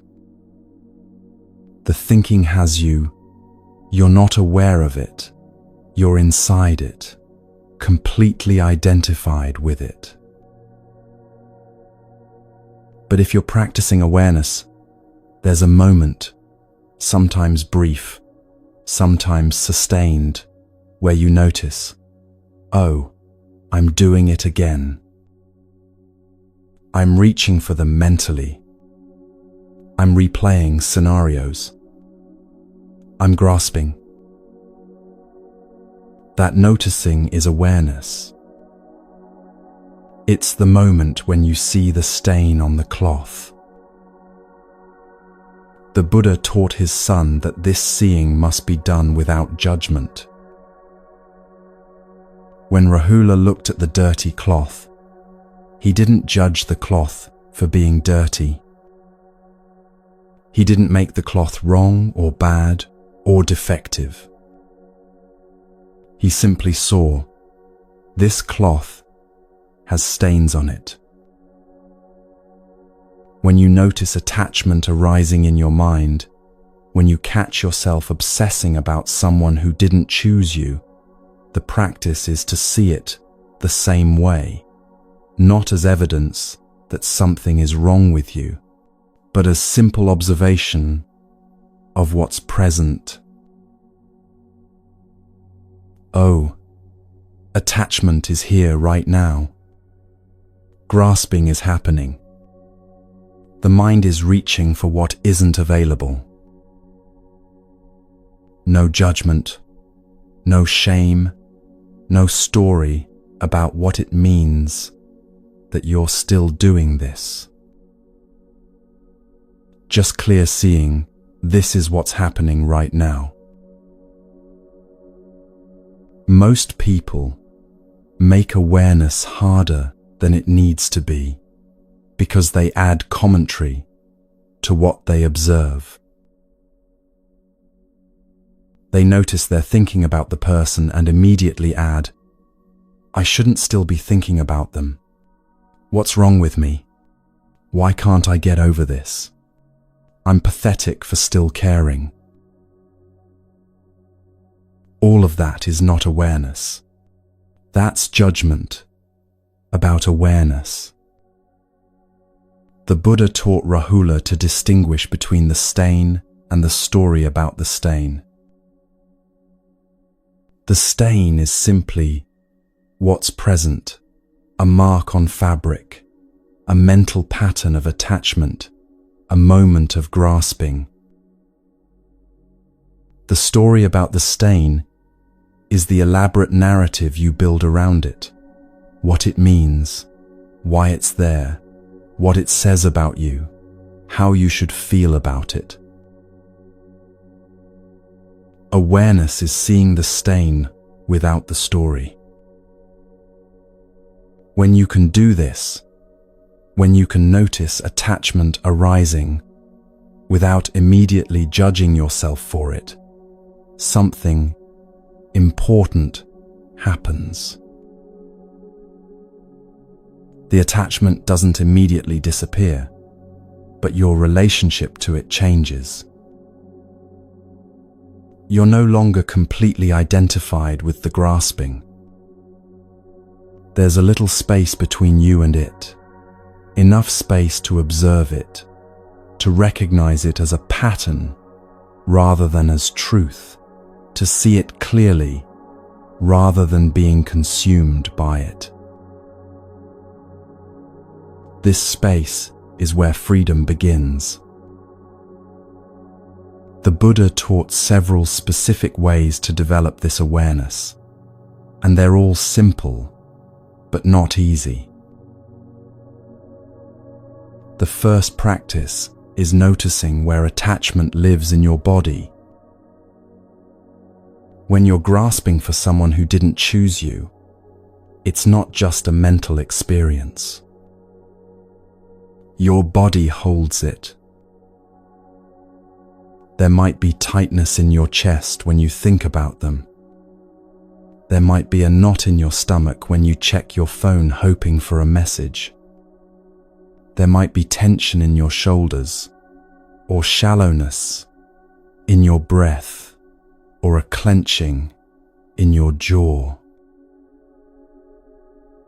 The Buddha taught Rahula to use the body as a mirror for the mind. When you notice these physical sensations, you're seeing the stain on the cloth. You don't need to change the sensation. You don't need to make it go away. You simply feel it, acknowledge it, recognize, this is what attachment feels like in my body right now. The practice is to stay with the sensation without immediately reaching for your phone or for distraction or for some way to escape the discomfort. Just feel the tightness in your chest. Just notice the knot in your stomach. Just observe how your breath becomes shallow when you're grasping. This sounds simple, but it's actually profound. Because most of your suffering comes not from the sensation itself, but from your resistance to the sensation. When you can simply be with the physical experience of attachment without fighting it or feeding it, you're practicing awareness. The second practice is noticing the quality of your thoughts. The Buddha taught that thoughts have a texture, a tone, a flavor. Thoughts rooted in attachment have a particular quality. They're repetitive, circular, urgent. When you're thinking clearly, your thoughts move naturally from one thing to another. There's a flow, a sense of presence with what's actually here. But when attachment is driving your thinking, the thoughts loop. You think the same things over and over, replaying conversations, imagining scenarios, analyzing what went wrong, strategizing what you could do differently. The content might vary slightly, but the pattern is the same. Reaching, grasping, trying to control something that's already happened or hasn't happened yet. The Buddha taught Rahula to recognize this quality of grasping mind as distinct from clear mind. When you notice your thoughts have that repetitive, urgent, grasping quality, you're seeing the stain. You don't need to stop the thoughts or replace them with better thoughts. You simply recognize, oh, grasping, mind is active right now. This recognition itself is awareness. And awareness, even without any attempt to change what's happening, begins to shift your relationship to what's arising. The third practice is observing the arising and passing of attachment. Everything that arises in the mind is impermanent. It comes, it stays for a while, and it passes. But when you're identified with attachment, it feels permanent. It feels like this grasping, this longing, this mental reaching will never end. The Buddha taught Rahula to notice not just the presence of mental states, but their temporary nature. You're thinking about the person obsessively. Your mind is completely consumed, and then the phone rings, or someone asks you a question, or you get absorbed in a task, and suddenly you realize you weren't thinking about them for 5 minutes. The attachment passed, not permanently, but temporarily. When you start noticing this, when you see that attachment comes and goes, rather than being a constant, unchanging state, you're seeing something crucial about its nature. It's not solid. It's not permanent. It's not who you are. It's a pattern that arises under certain conditions and passes when those conditions change. This seeing is liberating not because it makes the attachment go away, but because it reveals that you're not trapped in it. Just as the Buddha showed Rahula that a stained cloth can be cleaned, he was showing that the mind isn't permanently stuck in any pattern. Patterns arise and pass, and awareness allows you to see this clearly. The fourth practice is recognizing what triggers attachment to arise. The Buddha taught dependent origination, the principle that everything arises dependent on conditions. Attachment doesn't appear randomly. It arises when certain conditions are present. Maybe it arises when you're tired and your defenses are down. Maybe it arises when you see something that reminds you of the person. Maybe it arises when you're lonely, or bored, or feeling uncertain about yourself. When you start paying attention, you notice patterns. You start to see, oh, every evening around this time, the grasping intensifies. Or, when I'm scrolling social media, I start thinking about them more. Or, when I'm with coupled friends, the longing becomes stronger. The Buddha taught Rahula that seeing the conditions that give rise to defilements is part of seeing the defilements themselves. You're not trying to avoid the conditions or control them. You're simply seeing. These conditions tend to trigger grasping in my mind. This awareness gives you choice. Not the choice to never feel attachment, but the choice to recognize when conditions are likely to trigger it, and to meet those moments with more awareness, rather than being blindsided by them. The fifth practice is the most subtle, noticing the gap between seeing attachment and being attached.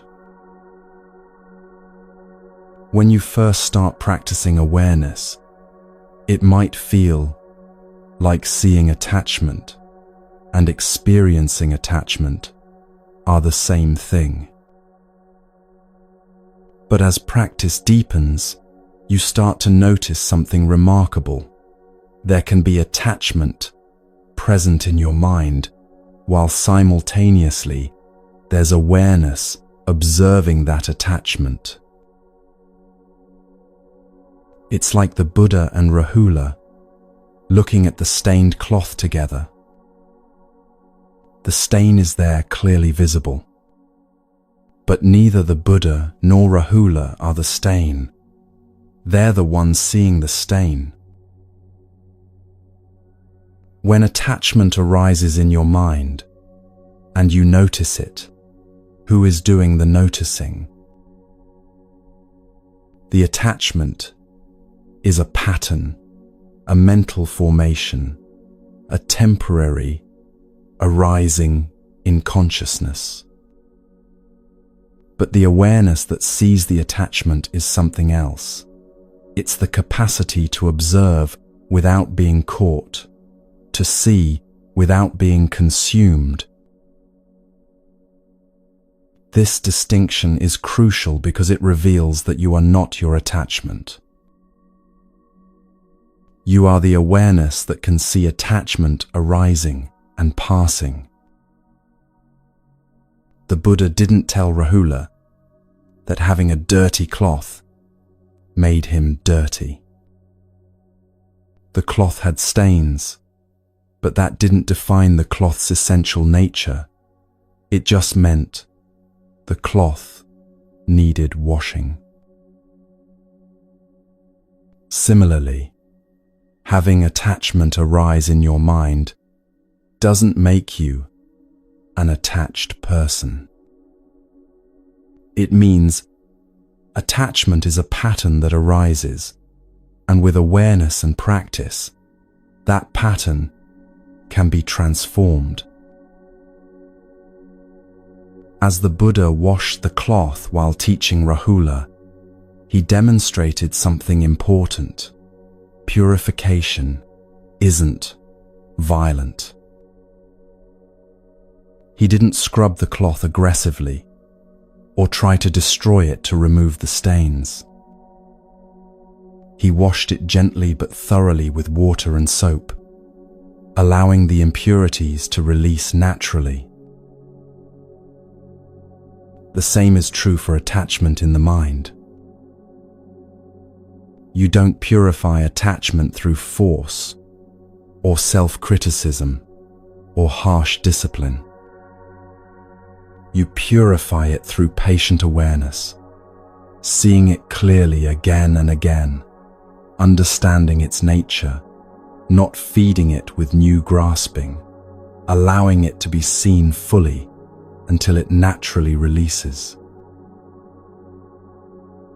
This is why the Buddha emphasized seeing as the first step.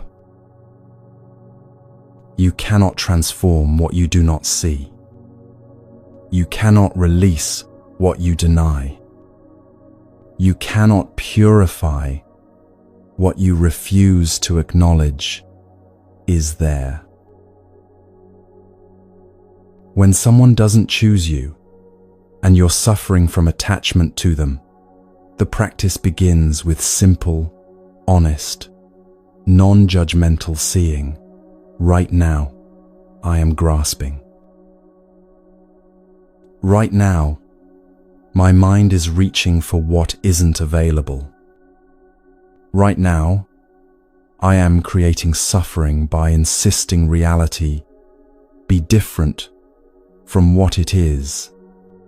That seeing, clear, direct, without story or judgment, is itself the beginning of transformation. Not because seeing immediately makes the attachment disappear, but because seeing allows you to have a different relationship with it. You're no longer unconsciously driven by it. You're aware of it, and in that awareness, you have choice, not about whether it arises, but about whether you feed it, believe it, or identify with it. The Buddha finished washing the cloth and showed it to Rahula, now clean.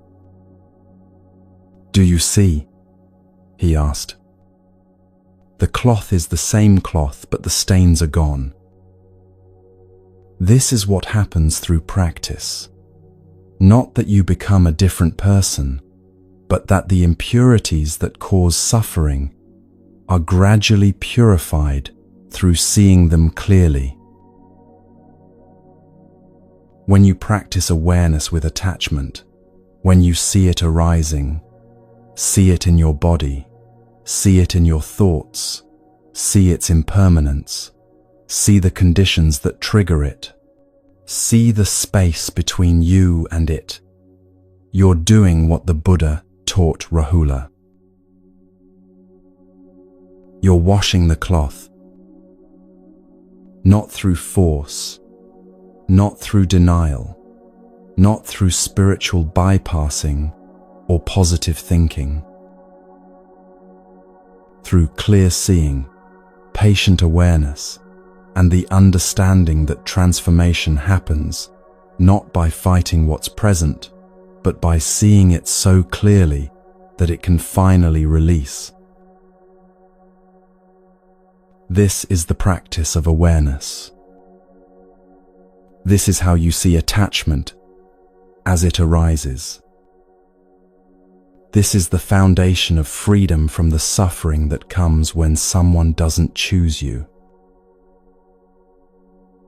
And it begins, always, with the willingness to see the stain on the cloth, not as judgment, not as failure, but as the first essential step toward purification.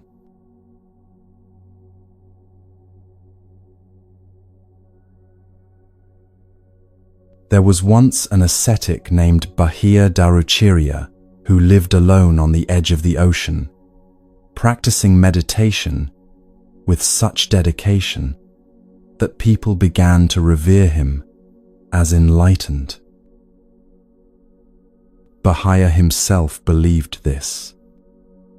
He thought he had reached the highest attainment, that his practice was complete, that he had nothing more to learn. But one night, devas, celestial beings who could see truth more clearly than humans, appeared to him and said, "Bahia, you are not enlightened. You have attained deep concentration, but you have not seen the ultimate truth. There is a teacher in Savatthi, the Buddha, who can show you what you have not yet seen. Go to him quickly." Bahia was shaken. Everything he believed about himself, about his attainment, was suddenly in question. He left immediately, traveling overnight, driven by an urgency he couldn't explain. By morning, he arrived in Savatthi and learned the Buddha was walking through the town on arms round, collecting food for his daily meal. Bahia ran to find him.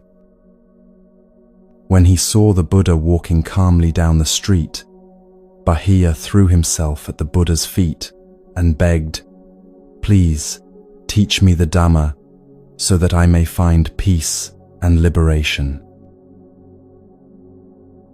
The Buddha said gently, "This is not the time, Bahia. I am on alms round. Come to the monastery later."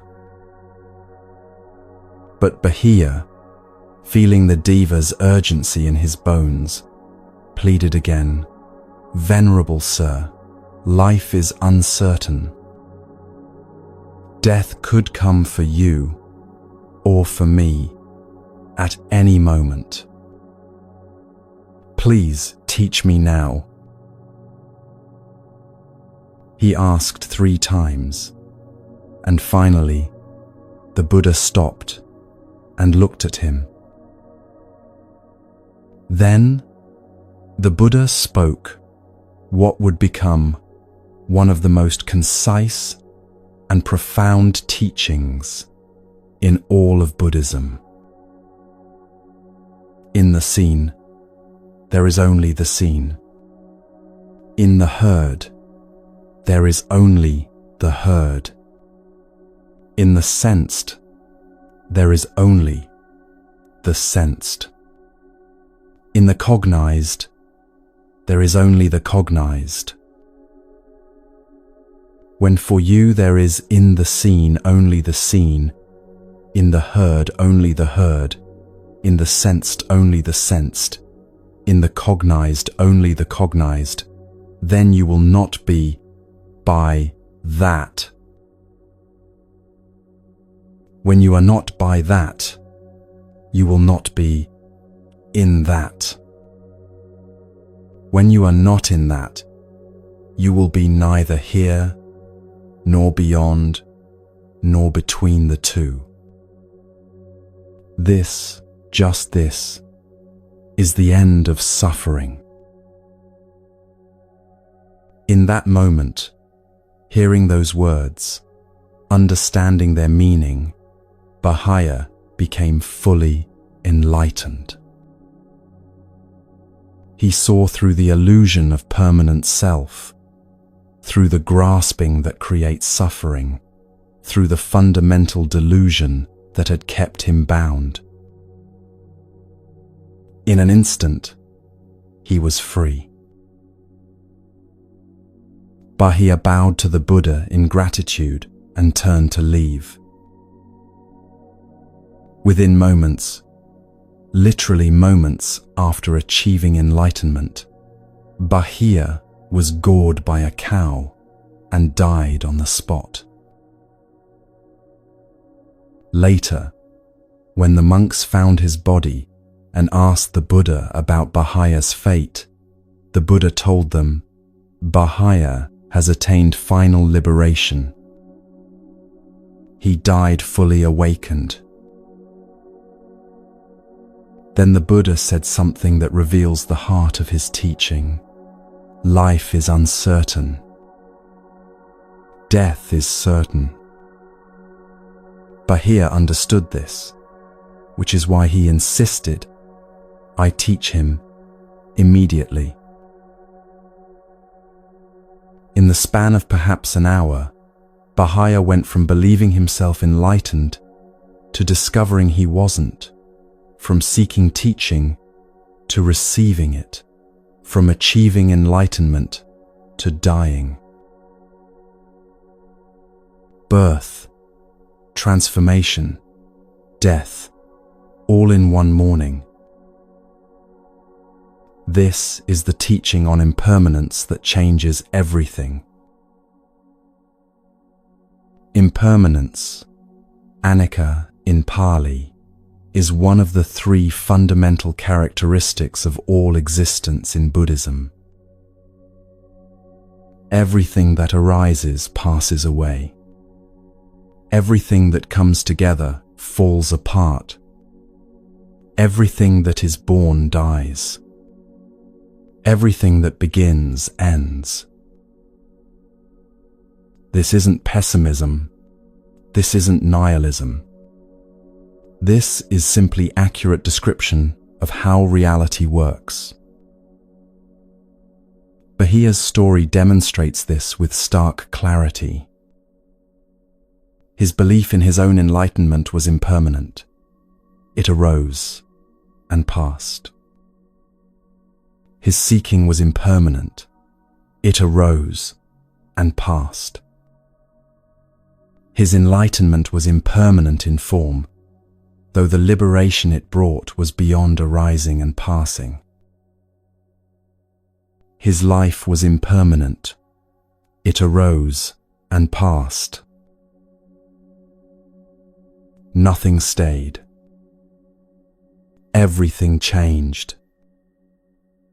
And this is true for every single experience, every single moment, every single thing that exists in conditioned reality. When someone doesn't choose you, you're experiencing impermanence directly. Their feelings changed or never solidified in the way you hoped. The connection you imagined didn't remain or didn't manifest. The future you were building in your mind dissolved before it ever became real. This hurts. The pain of impermanence is real pain. But here's what the Buddha taught. Suffering doesn't come from impermanence itself. Suffering comes from relating to impermanent things as if they were permanent. You suffer because you took someone's interest or your hope for their interest and treated it as solid, unchanging, dependable. You built on it as if it were stable ground. You organized your sense of future around it as if it would last.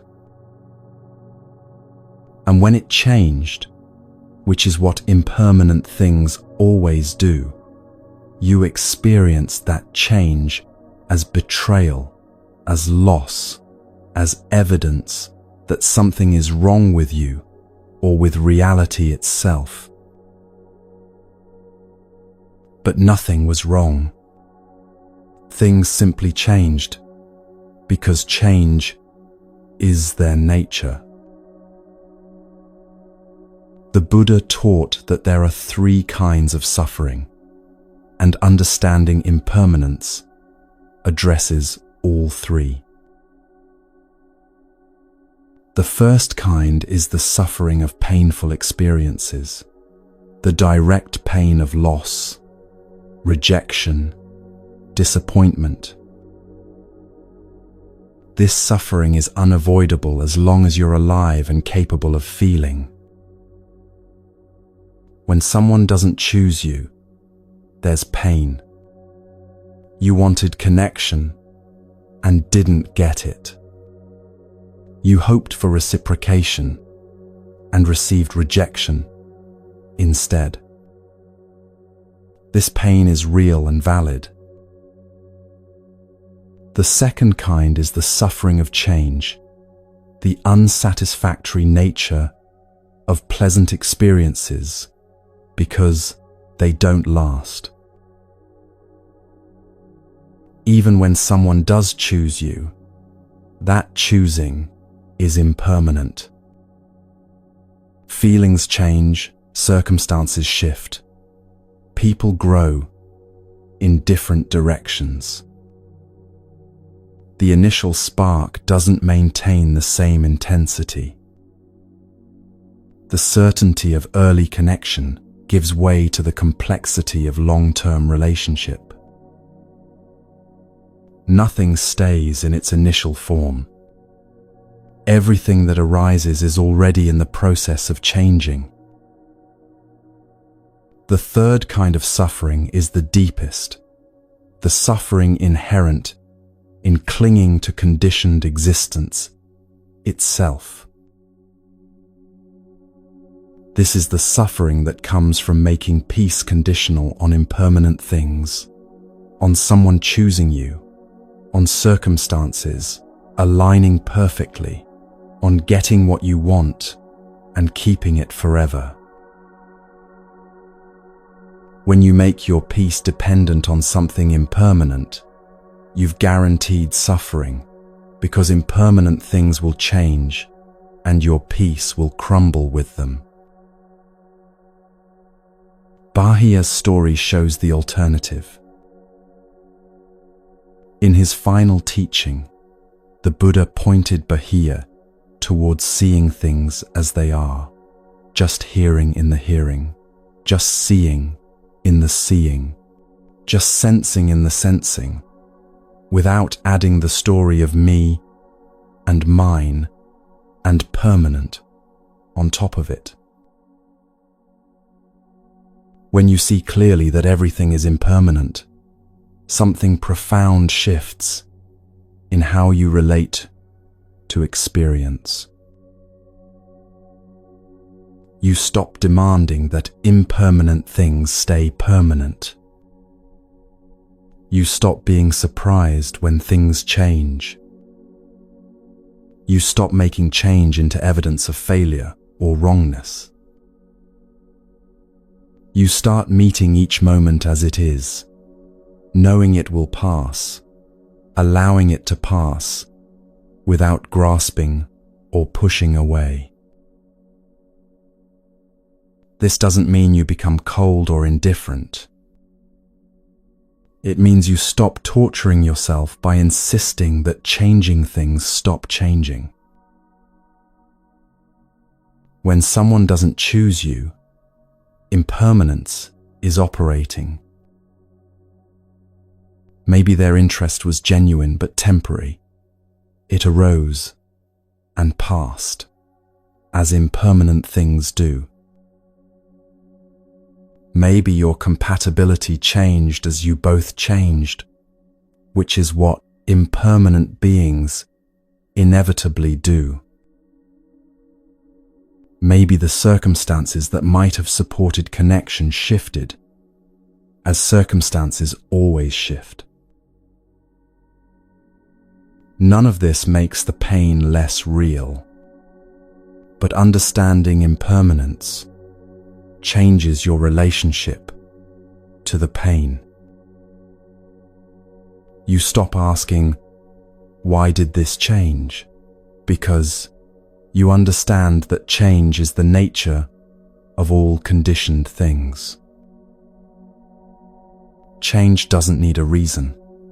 Unchanging would need a reason, would be the anomaly.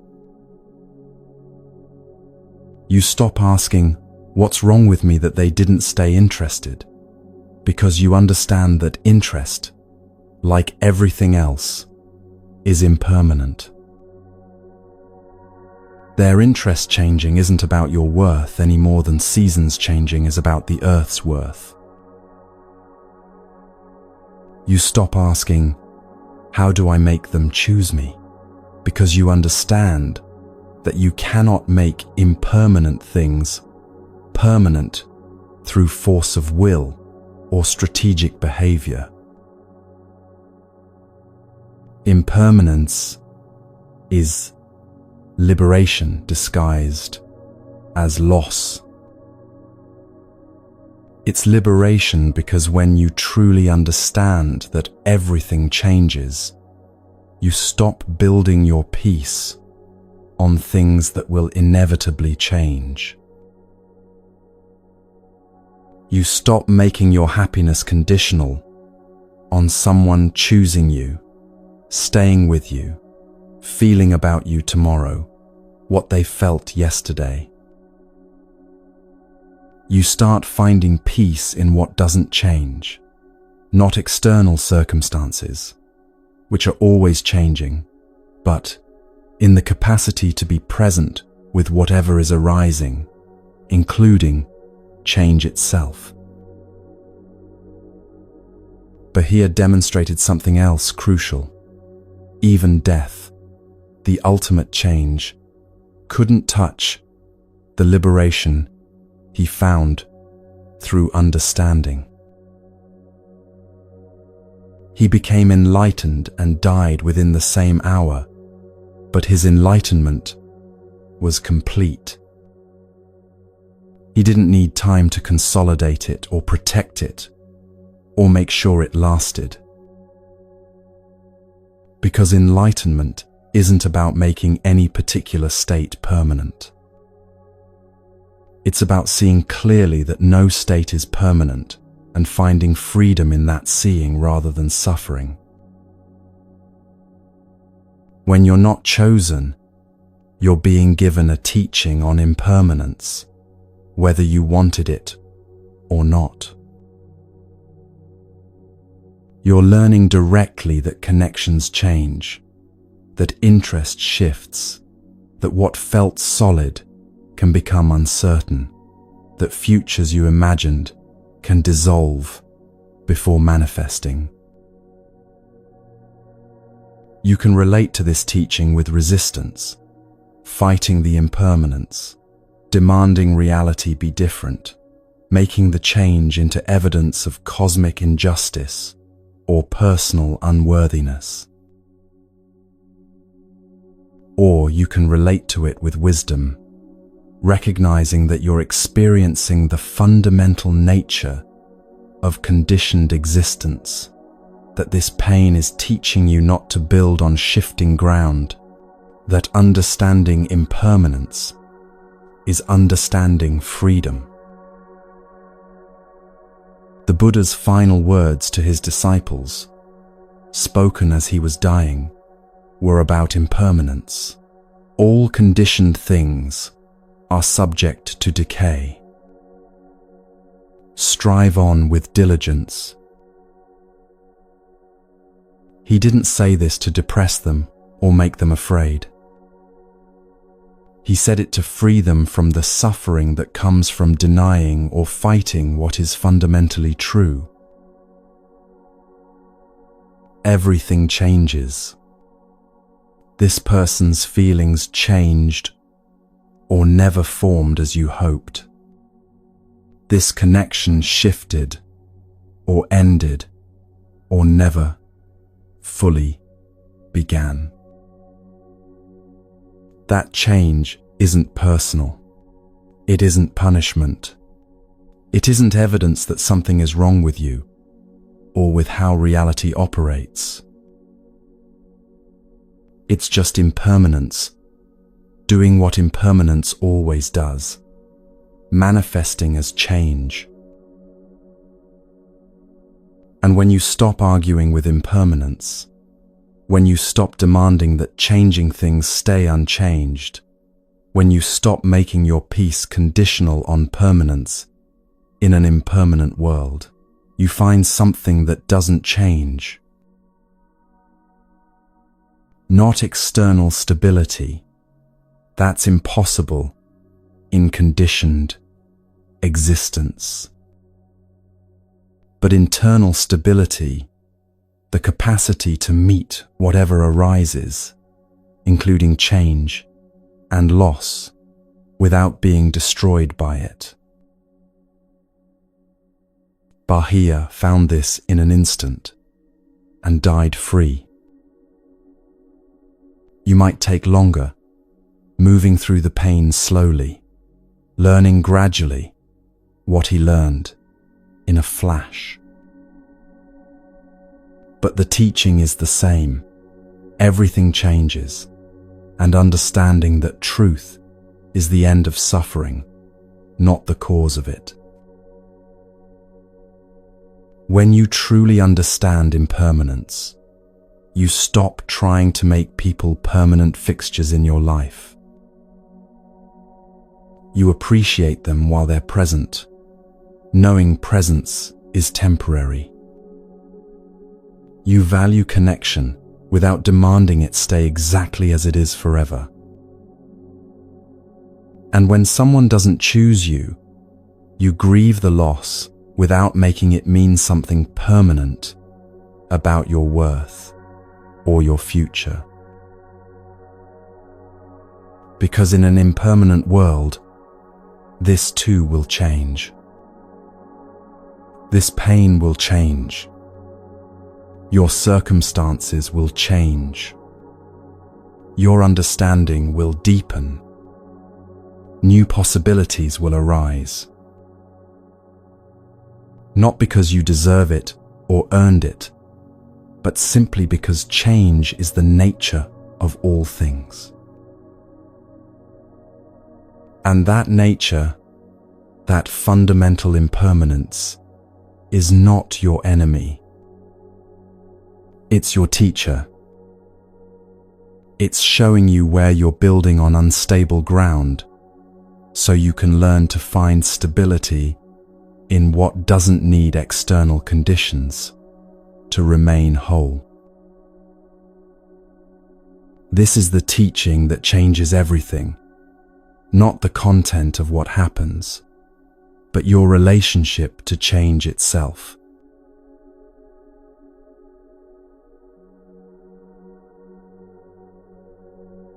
"7 days after the Buddha's enlightenment, he gave his first teaching to 5 ascetics in the Deer Park at Isipatana. That teaching on the 4 Noble Truths became famous, known as turning the wheel of the Dharma. But 5 days later, the Buddha gave a second teaching to the same 5 ascetics that was equally profound, though less famous. He taught them about the 5 aggregates, the components that humans mistake for a permanent, unchanging self. The Buddha asked them to examine their direct experience. Is the body permanent or impermanent? The ascetics answered, impermanent, Venerable Sir. And what is impermanent? Is that satisfactory or unsatisfactory? Unsatisfactory, Venerable Sir. And what is impermanent, unsatisfactory, and subject to change? Is it fitting to regard that as, this is mine, this I am, this is myself? No, Venerable Sir. The Buddha then went through each aggregate systematically: form, feeling, perception, mental formations, consciousness. For each one, the same questions, the same recognitions: impermanent, unsatisfactory, not self. He showed them that what they'd been calling I and me and mine was actually a constantly changing stream of processes, a body that's always aging and dying and replacing cells, feelings that arise and pass moment by moment, perceptions that shift with conditions, mental formations that come and go, consciousness that flickers in and out with every sense contact. None of it was stable. None of it was under their control. None of it was a permanent self that could be grasped or protected or enhanced or diminished. The Buddha concluded, when you see this clearly, you become disenchanted with form, disenchanted with feeling, disenchanted with perception, disenchanted with mental formations, disenchanted with consciousness. Being disenchanted, you become dispassionate. Through dispassion, you are liberated. Upon hearing this teaching, all 5 ascetics became fully enlightened.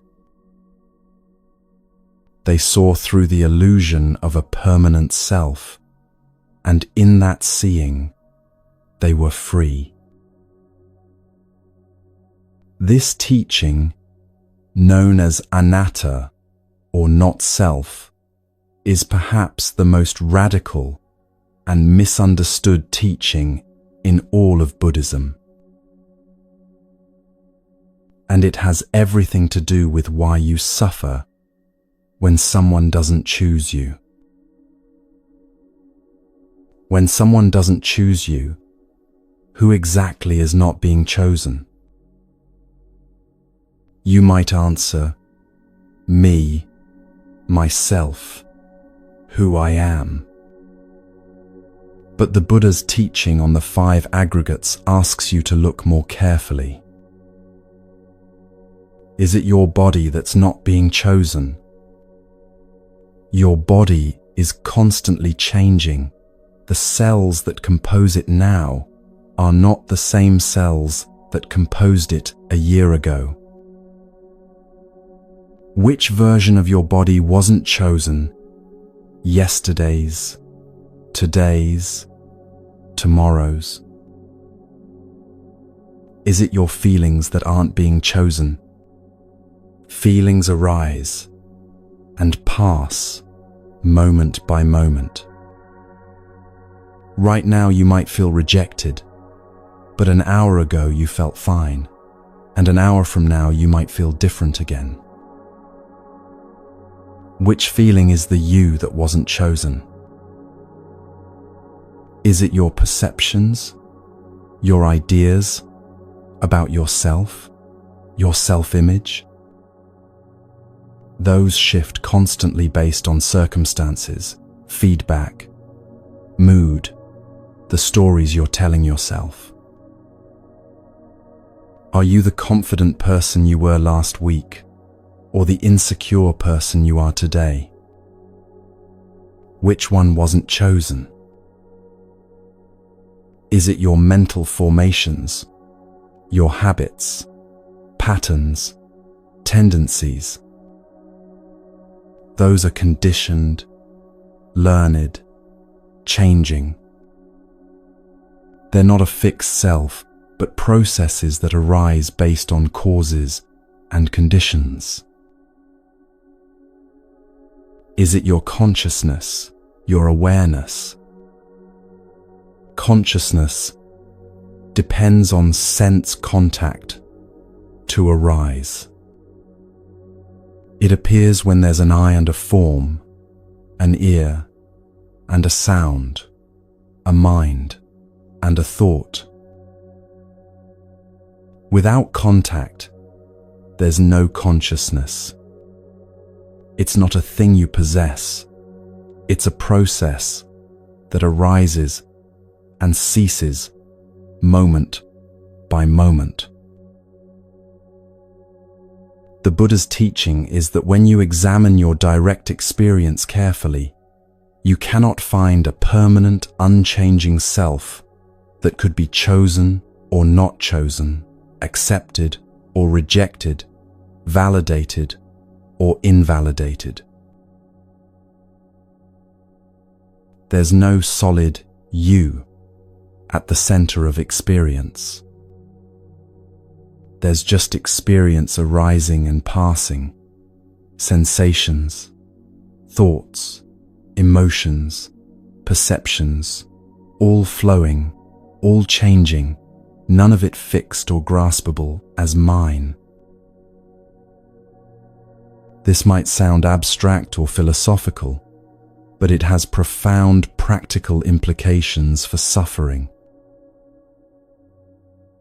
When someone doesn't choose you, the suffering comes from believing there's a fixed self that has been evaluated and found lacking.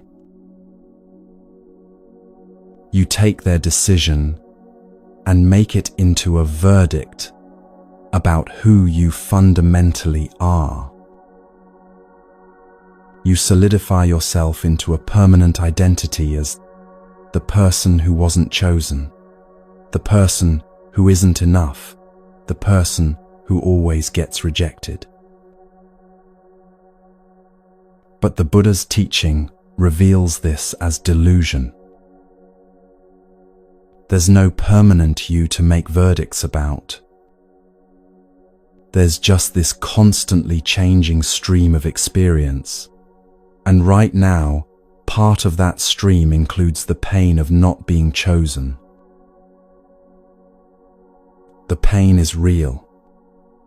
But the story that this pain reveals something fixed and true about a permanent self, that's the delusion that creates suffering.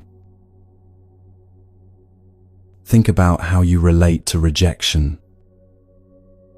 Most people don't just feel the natural disappointment of not getting what they wanted. They take the rejection and build an entire identity around it. They say, "I'm not attractive enough," as if attractiveness is a fixed quality rather than something that shifts based on countless conditions, including the preferences and state of mind of the other person. They say, "I'm not interesting enough," as if interestingness is an inherent trait rather than something that emerges or doesn't emerge in the space between two people at a particular time. They say, "I'm not worthy of love," as if worthiness is something that can be permanently present or absent, rather than a concept you're projecting onto the flowing stream of experience. All of these statements treat the self as a fixed thing that can be evaluated, judged, and found deficient. But the Buddha taught the opposite. There is no fixed thing to evaluate.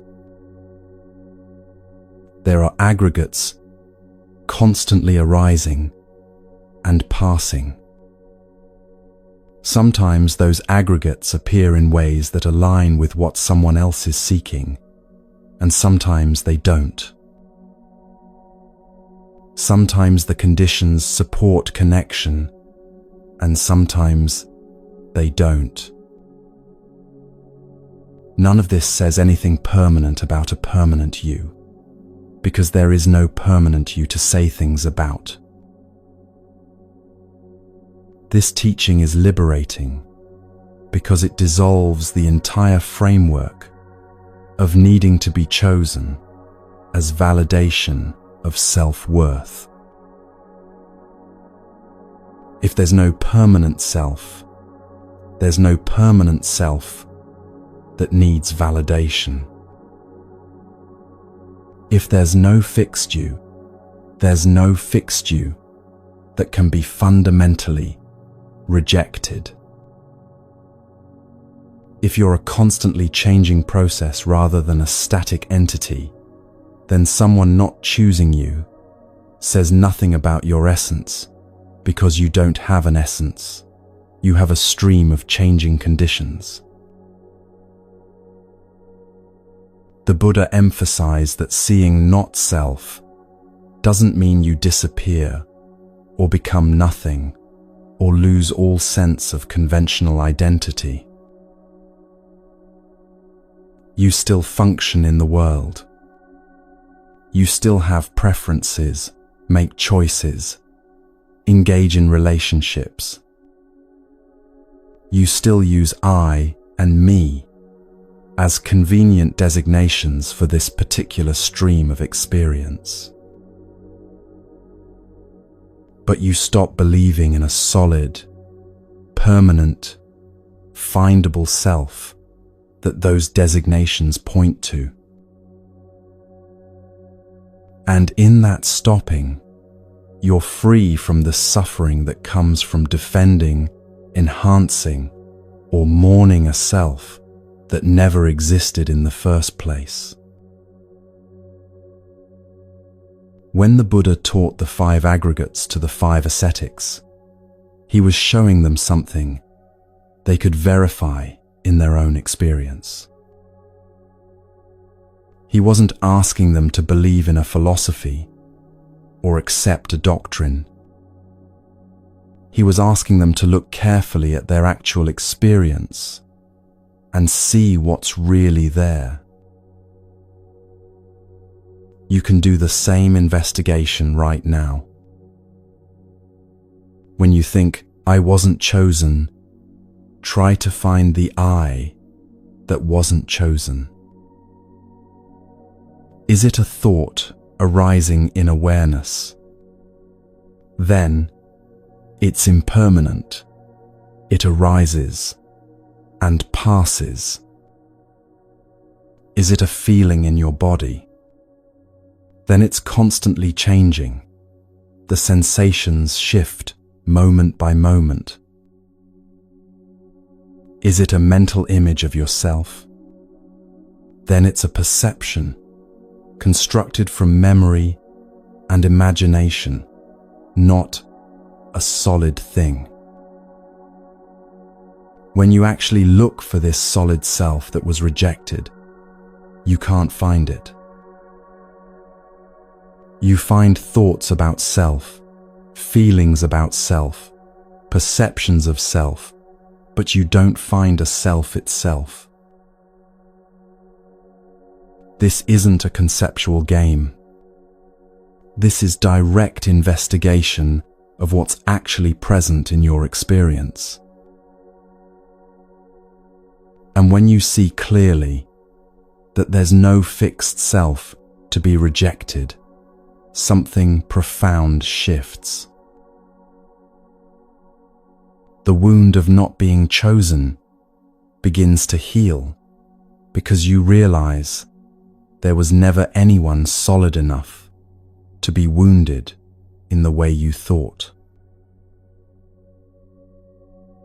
There's pain. Yes, that's present. There's disappointment. That arises. There's sadness about loss of possibility. That's real. But there's no damaged self, no fundamentally rejected you, no permanent identity as not enough. Those are stories added on top of the direct experience, and they're stories built on the false foundation of believing in a permanent self. The Buddha taught that clinging to the 5 aggregates as self is the root of suffering. When you cling to form as self, you suffer when your body ages, changes, becomes ill. When you cling to feelings as self, you suffer when pleasant feelings pass and unpleasant ones arise. When you cling to perceptions as self, you suffer when your self-image is challenged or when you can't maintain the identity you've constructed. When you cling to mental formations as self, you suffer when your habits and patterns don't serve you, but you can't let them go because you think they're who you are. When you cling to consciousness as self, you suffer because consciousness depends on conditions, and you can never fully control those conditions. All of this clinging to aggregates as self creates the suffering of needing to be chosen, because if these aggregates are me, then someone not choosing them is rejecting me. But when you see clearly that the aggregates are not self, that there's no owner of experience, but just experience arising and passing, the whole framework collapses. Someone not choosing you becomes simply this: certain conditions didn't align, certain processes didn't sync up, certain preferences and circumstances and timing didn't create the connection you hoped for. None of it personal in the way you thought, because there's no permanent person for it to be personal about. The Buddha called this teaching hard to see, because it goes against the most fundamental assumption humans carry, that there's a real, permanent me at the center of experience. You've been operating from this assumption your entire life. Every thought starts with, I think every feeling is my feeling. Every experience is happening to me. The language itself reinforces the illusion of a separate, permanent self. But the Buddha was asking the 5 ascetics, and is asking you to look beyond language and belief to direct experience. What's actually here when you look carefully? Changing sensations, arising thoughts, passing emotions, constructed perceptions, all flowing, None of it solid, none of it owned by a permanent self that exists apart from the flow. This seeing is what liberated the 5 ascetics. In one teaching, they went from belief in a solid self to recognition of not self. And that recognition freed them from the suffering that comes from trying to defend and enhance and validate something that doesn't exist in the way they thought. When someone doesn't choose you and you're suffering, you have the same opportunity those ascetics had. You can continue believing in a permanent self that has been evaluated and rejected, that needs to be fixed or improved or made worthy of choosing. Or you can investigate, where is this self that needs choosing? Not as a philosophical question, but as a direct inquiry into your present experience. And when you look carefully and honestly, you discover what the Buddha taught. There's no one there to reject. There's just this moment's experience, this sensation, this thought, this emotion, arising from countless conditions and passing away into countless more. The pain doesn't immediately disappear when you see this. The disappointment doesn't vanish. The sadness about loss may still arise. But the suffering, the deep existential wound of believing you as a permanent entity, have been found unworthy. That begins to dissolve. Because when there's no permanent you, there's no permanent you that can be fundamentally unworthy. There's just this stream of experience, sometimes flowing toward connection, and sometimes flowing away from it, sometimes meeting another stream in confluence, and sometimes not. None of it a verdict on a self that doesn't exist in the solid, permanent way you've been believing it does. This is the most radical teaching in Buddhism. The one who needs to be chosen is a fiction. Not a fiction you consciously created, but one built from habit and conditioning and the deep-rooted human tendency to solidify the flowing stream of experience into a graspable me.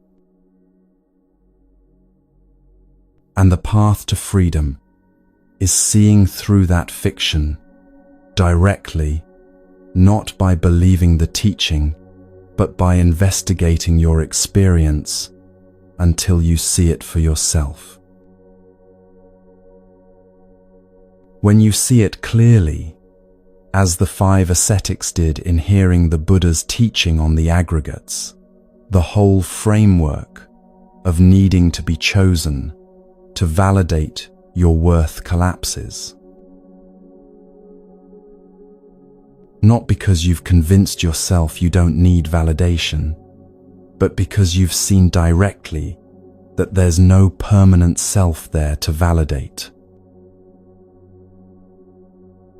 And that seeing, clear, direct, unshakable, is liberation from the suffering of not being chosen.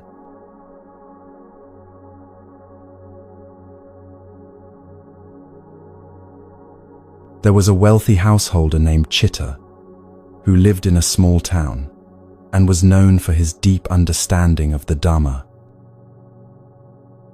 Though he wasn't a monk, Chitta's wisdom was so clear that even senior monks would seek him out for discussion and guidance.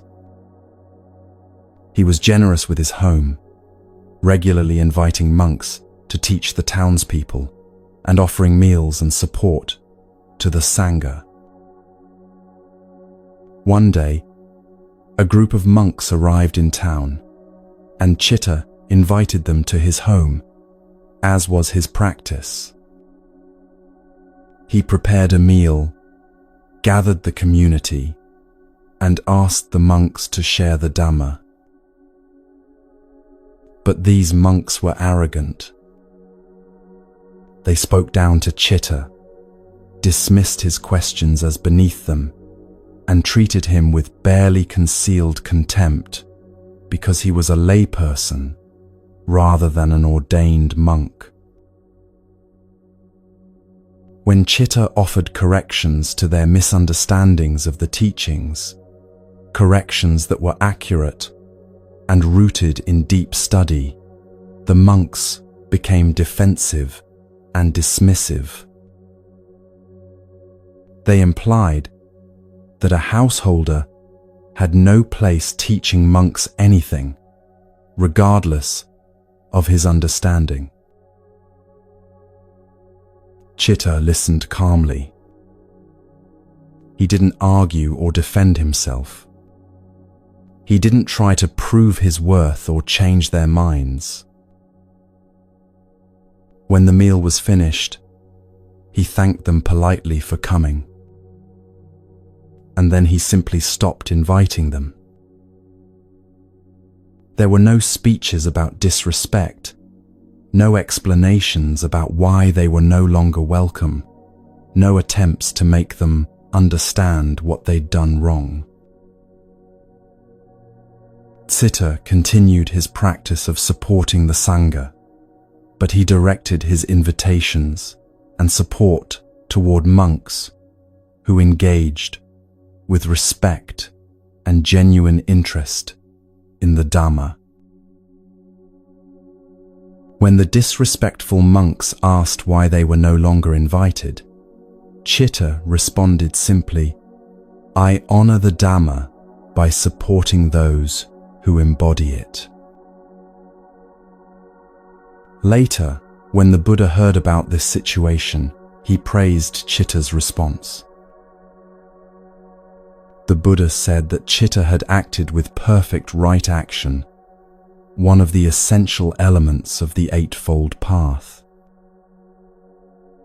He hadn't been cruel or vindictive, but he also hadn't continued participating in a dynamic that dishonored both himself and the teachings.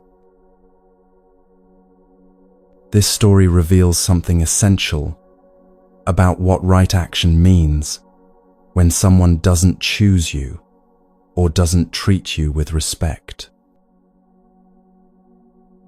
Right action isn't about forcing others to behave differently.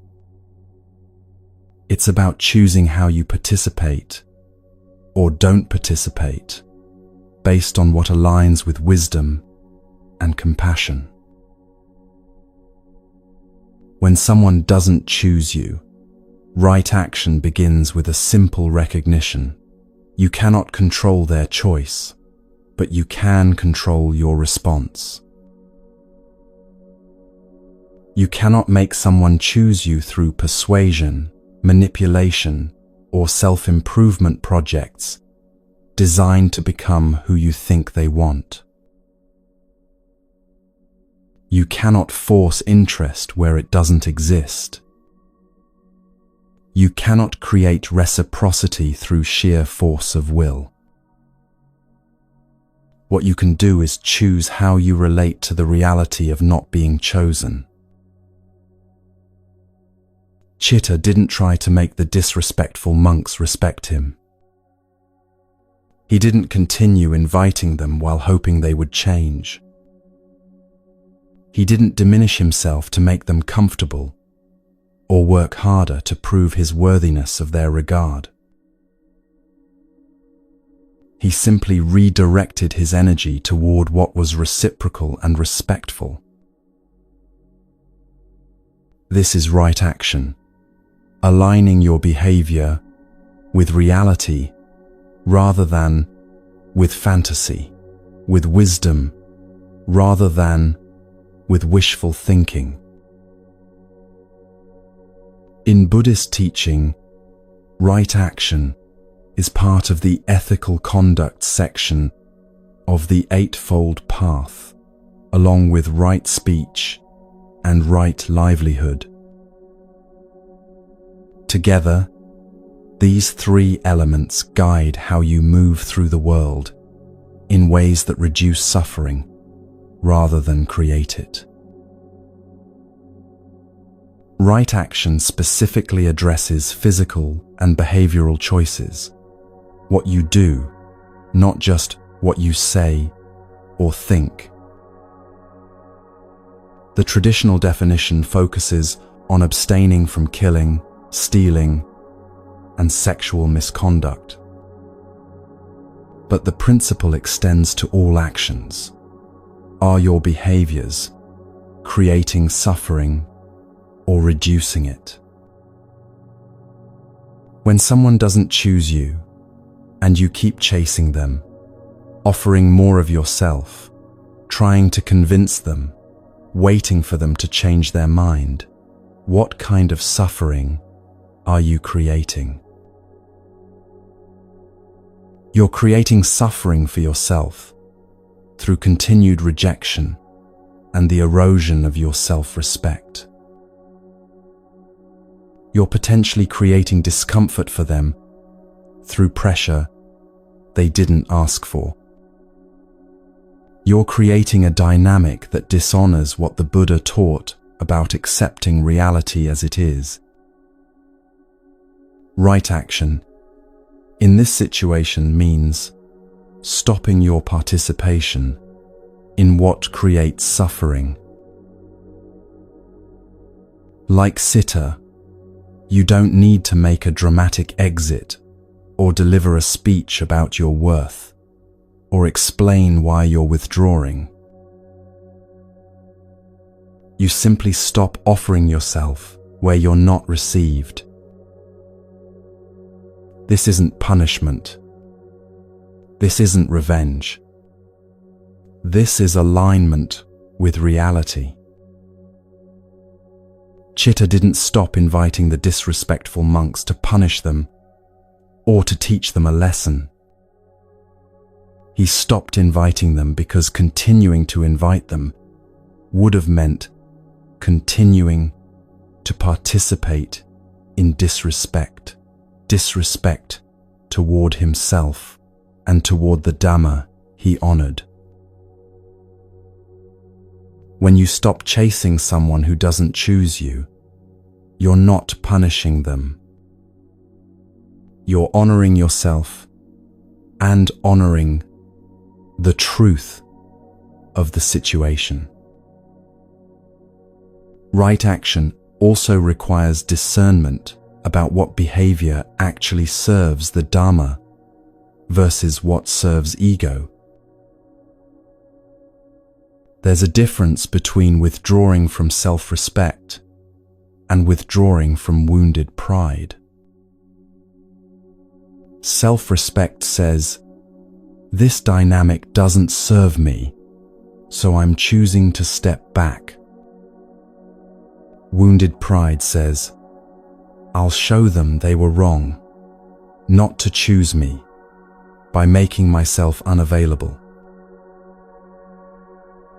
Self-respect is quiet and clear. Wounded pride is performative and reactive. Chitta's response came from self-respect. He didn't need the monks to know they'd hurt him or to regret their behavior. He simply stopped participating in what didn't align with mutual respect. When you choose right action after not being chosen, check your motivation.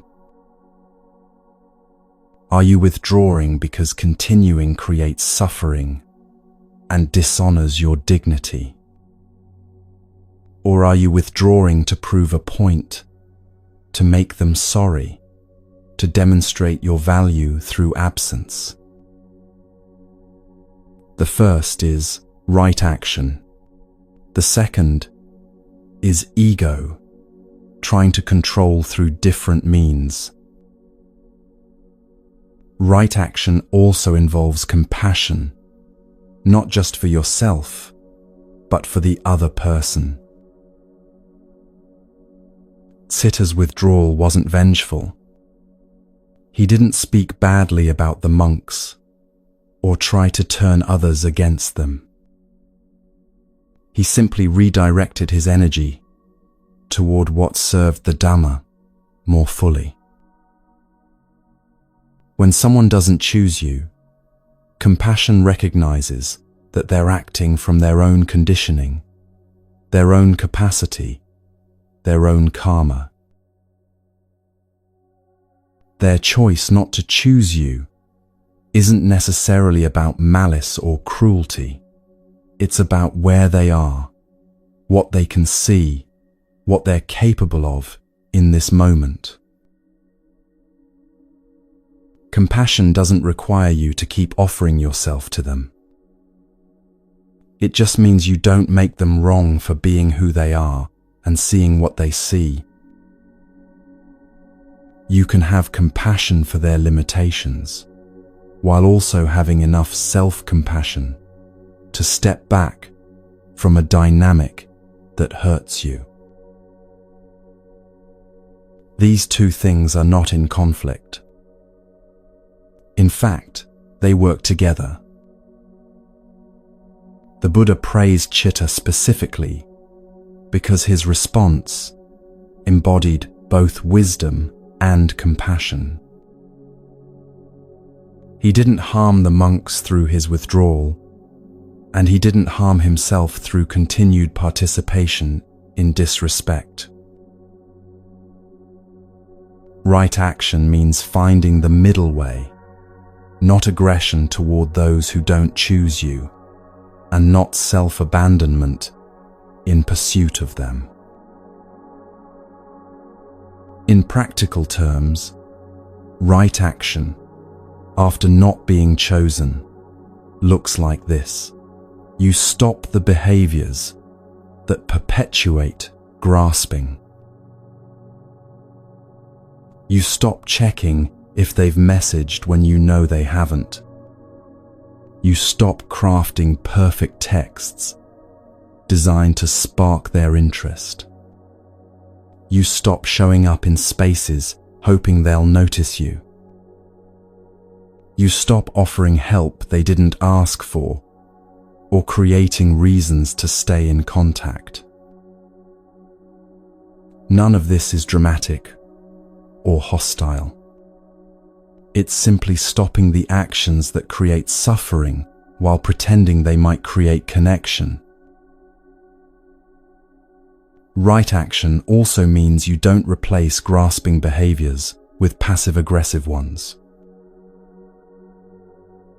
You don't post things on social media designed to make them regret not choosing you.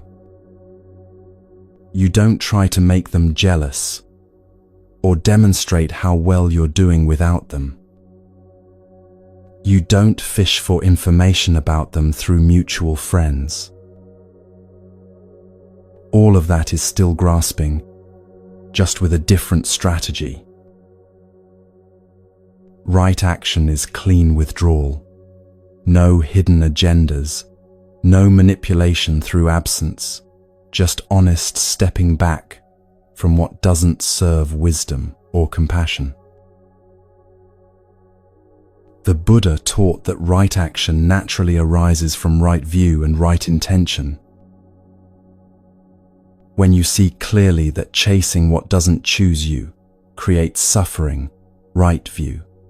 And when your intention is to reduce suffering rather than feed ego, right intention, then right action becomes obvious.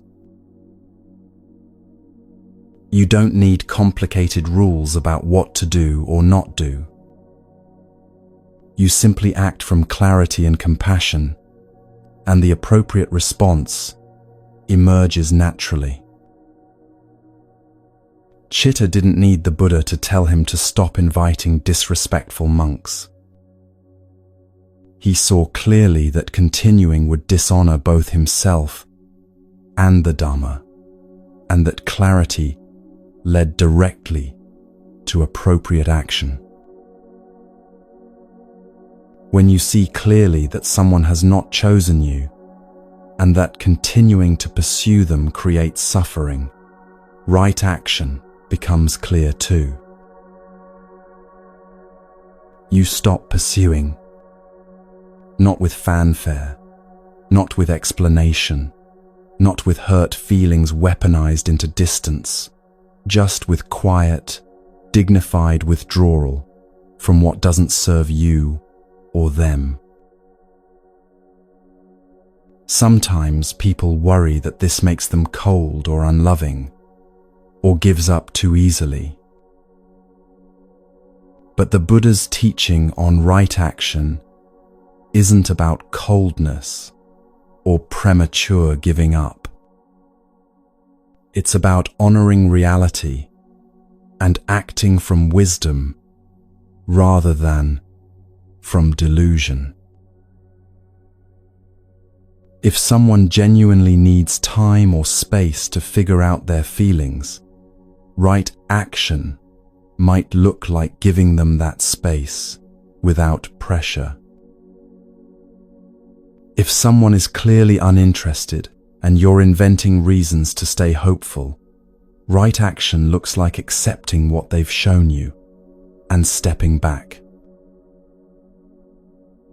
The difference isn't in the action itself, but in the clarity with which you perceive the situation. Chitta knew the monks were being disrespectful. It wasn't ambiguous or uncertain. His action arose from that clarity. When someone doesn't choose you, usually the reality is clear too, clearer than you want to admit, because admitting it means feeling the pain of loss. But right action requires that you base your behavior on what's true, rather than on what you wish were true. The Buddha also taught that right action includes what you do for yourself, not just how you relate to others. After Citta stopped inviting the disrespectful monks, he didn't just create empty space. He actively invited and supported monks who engaged with respect and genuine Dhamma practice. When you stop chasing someone who doesn't choose you, right action means you don't just create a void. You direct your energy toward what nourishes you, toward friendships, toward practice, toward activities that bring genuine joy, toward people who do choose you and appreciate your presence. This isn't about replacing one person with another or proving you're fine without them. It's about recognizing that your energy is precious and directing it toward what actually serves your well-being and growth. Right action means you stop betraying yourself in pursuit of external validation. You stop diminishing yourself to be more acceptable. You stop apologizing for wanting reciprocal connection. You stop participating in dynamics where your dignity is optional. Like Citta, you honor the Dhamma by living in alignment with it, even when that means walking away from what doesn't honor you in return. The teaching isn't that you never feel hurt or disappointed when someone doesn't choose you. The teaching is that you don't let hurt or disappointment drive you to act in ways that create more suffering. You feel the pain.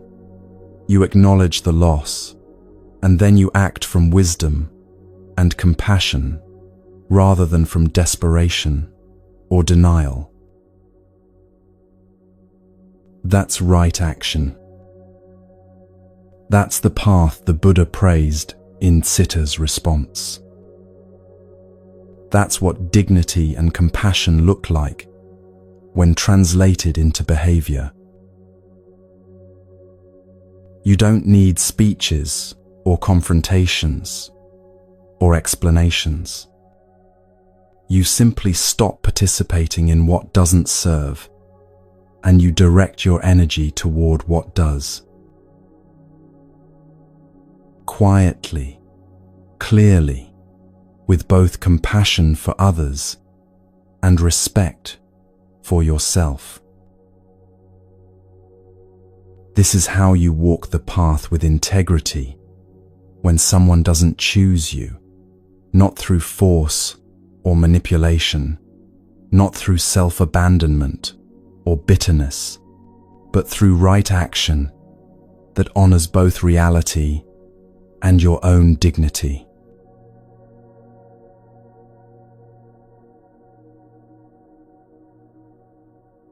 There was a woman named Patakara whose story contains such devastating loss that it seems almost unbearable to tell. In the span of one day, Patakara lost her husband to a snake bite, watched her infant child carried off by a hawk, saw her older child drown in a swollen river, and arrived at her parents' home to learn that their house had collapsed in a storm, killing her mother, father, and brother. Everyone she loved, gone in a single day. The grief shattered her mind completely. She tore off her clothes and wandered naked through the streets, weeping and wailing, unable to process the magnitude of what had happened. One day, still wandering, she came upon the Buddha teaching in a grove. He looked at her and spoke directly. "Sister, regain your presence of mind." Something in his voice reached her through the fog. She looked down, realized she was naked, and someone gave her a cloth to cover herself. Then she collapsed before the Buddha and told him everything. The Buddha didn't try to explain it away or offer platitudes. He said simply, "You search for your children, your husband, your parents, but you should rather search for yourself." Then he taught her about impermanence, that everything that arises must pass away, that birth contains death, that meeting contains parting, that form contains dissolution. This isn't punishment. This is the nature of all conditioned existence. Something in Patakara understood this, at a depth beyond words. She'd been trying to hold on to people who were always temporary, building her entire sense of safety on things that were never permanent. She became a nun that day and practiced deeply. The texts say that one evening, washing her feet, she watched the water flowing away and saw in it the entire teaching on impermanence. The first water flowed and disappeared. The second water flowed and disappeared. The third water flowed and disappeared. Everything arising and passing, nothing staying, nothing solid. In that moment, She became fully enlightened, completely liberated from suffering. Not because her pain disappeared, or because she forgot her losses, but because she understood the nature of all loss so completely that she stopped fighting impermanence and started meeting it with wisdom. When someone doesn't choose you, and you let go of your grasping after them, peace arrives in a similar way to how it arrived for Patakara. Not because the pain of not being chosen disappears, but because you stop creating additional suffering by arguing with reality. Peace means the internal war has ended. You're no longer fighting with what is, no longer insisting that reality should have been different, no longer creating elaborate narratives about what it means that you weren't chosen. You simply recognize, this is what happened, this is what's real, and I can meet it without shattering. The Buddha taught that peace is the natural state of mind when the causes of suffering are not present. Peace isn't something you achieve or attain. Peace is what remains when you stop creating the conditions that disturb it. Patakara's peace didn't come from her circumstances improving. Her family was still dead. The grief was still present. But she'd stopped fighting the impermanence that made those losses inevitable.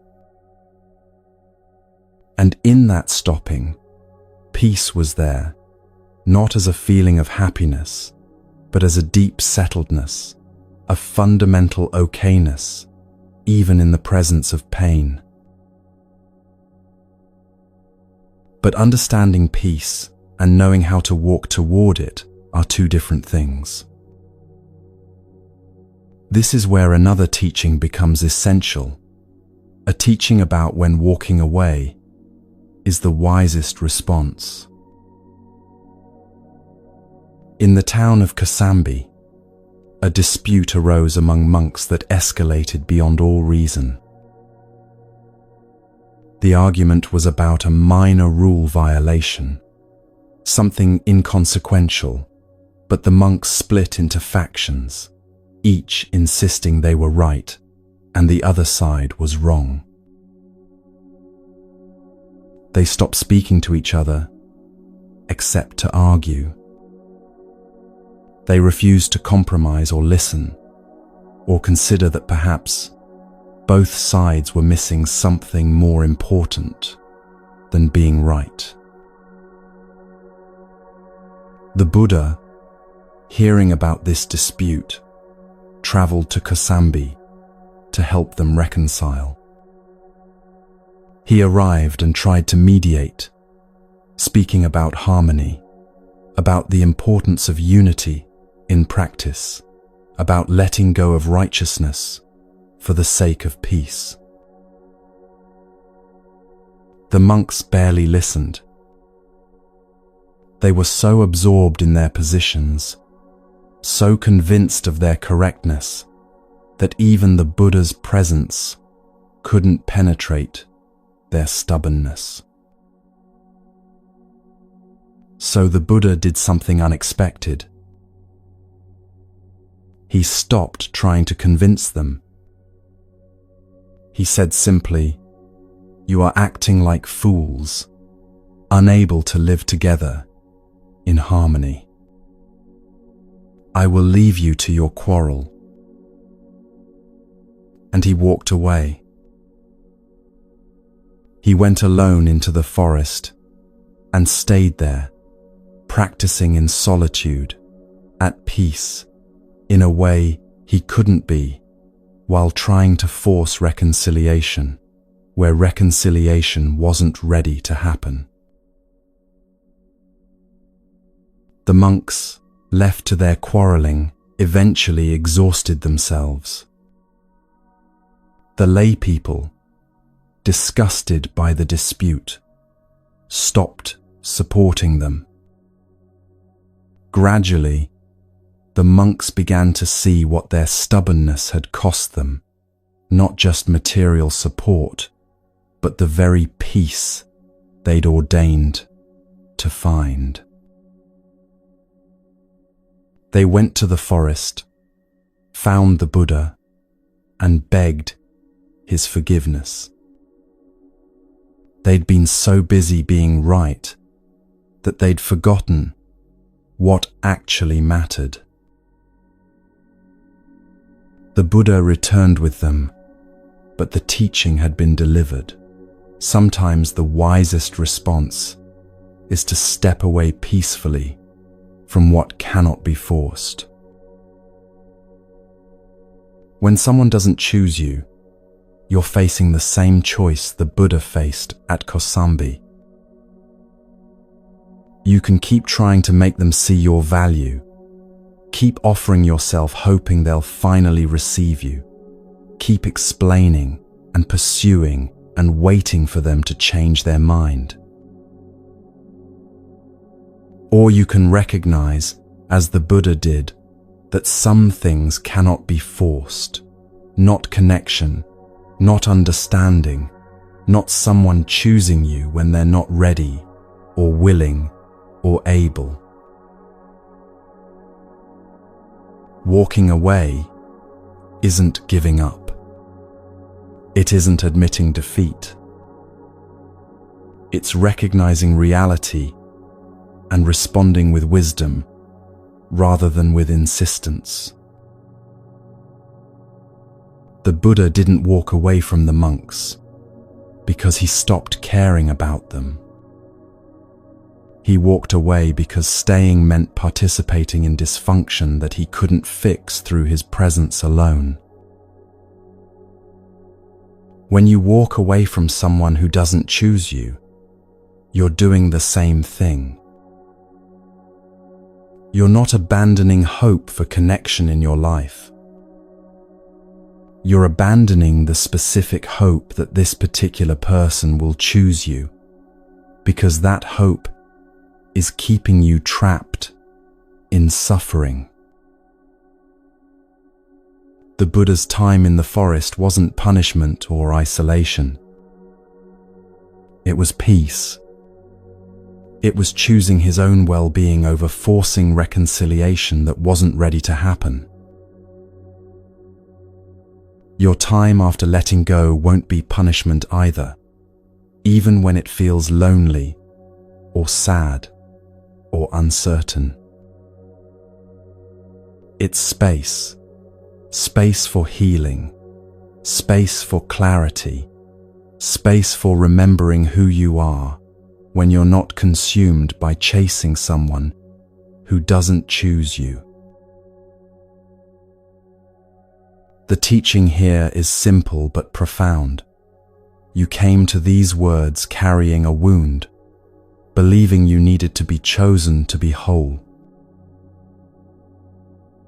Through 11 stories, from Vakali's physical attachment to the Buddha, to Nanda's craving, to the fire sermon's teaching on burning, to the crow dropping the meat, to Chana's transformation through solitude, to Rahula learning to see the stains, to Bahia's instant enlightenment and death, to the teaching on no-self through the 5 aggregates, to Chitta's dignified boundaries, to Patakara's peace, to the Buddha walking away from the quarrel at Kosambi, you've been shown the same truth from different angles. The suffering doesn't come from not being chosen.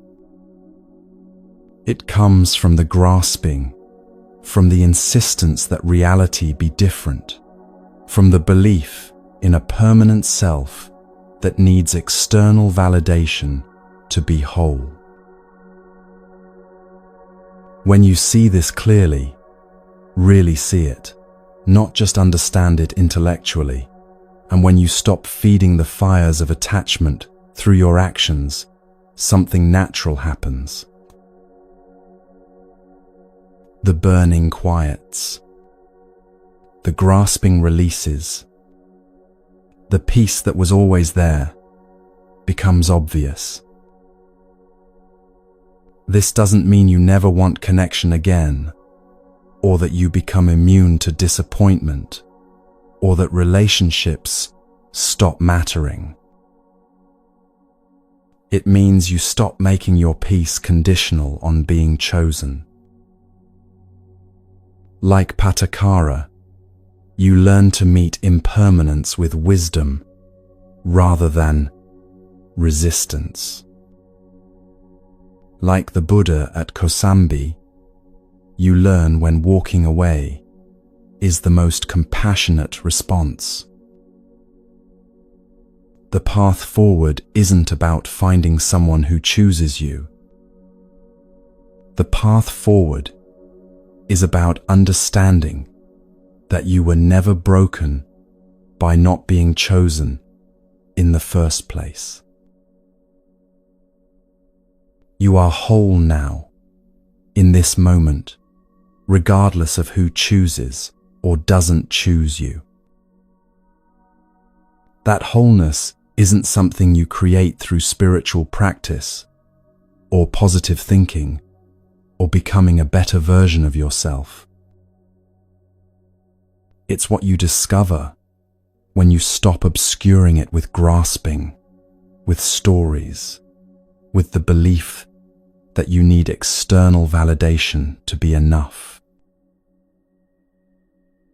And once you discover it, once you see clearly that peace doesn't depend on being chosen, you're free in a way you've never been free before. Not free from ever feeling pain, but free from creating unnecessary suffering on top of inevitable pain. Not free from wanting connection, but free from making connection a condition for your inner peace. Not free from disappointment, but free from making disappointment into evidence about your fundamental worth.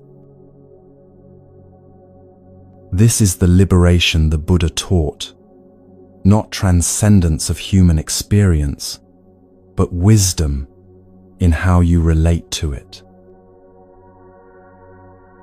You came here hurting because someone didn't choose you. You may still hurt when you finish reading these words. But if you've truly heard these teachings, you hurt differently now, with less resistance, with more space, with the understanding that this pain is teaching you something essential about where you've been building your peace and where peace actually lives. The Buddha ended his life with a teaching on impermanence. All conditioned things are subject to decay. Strive on with diligence. Not to frighten or discourage, but to free you from the suffering that comes from fighting what cannot be changed. This person didn't choose you. That reality won't change through hoping or grasping or becoming someone different. But your relationship to that reality can change. Your suffering over it can end.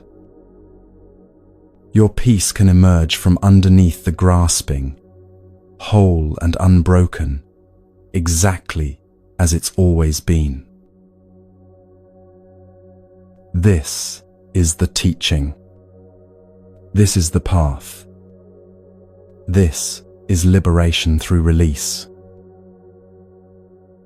Not someday when you're healed, or when you find someone else, or when enough time has passed.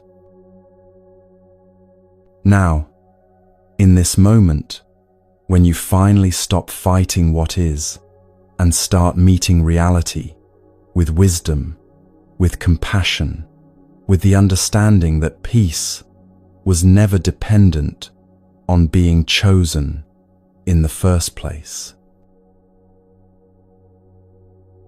The hand that was desperately clutching can open. The fire that was burning can quiet. The war with reality can end. And what remains when the grasping stops, when the burning ceases, when the war ends?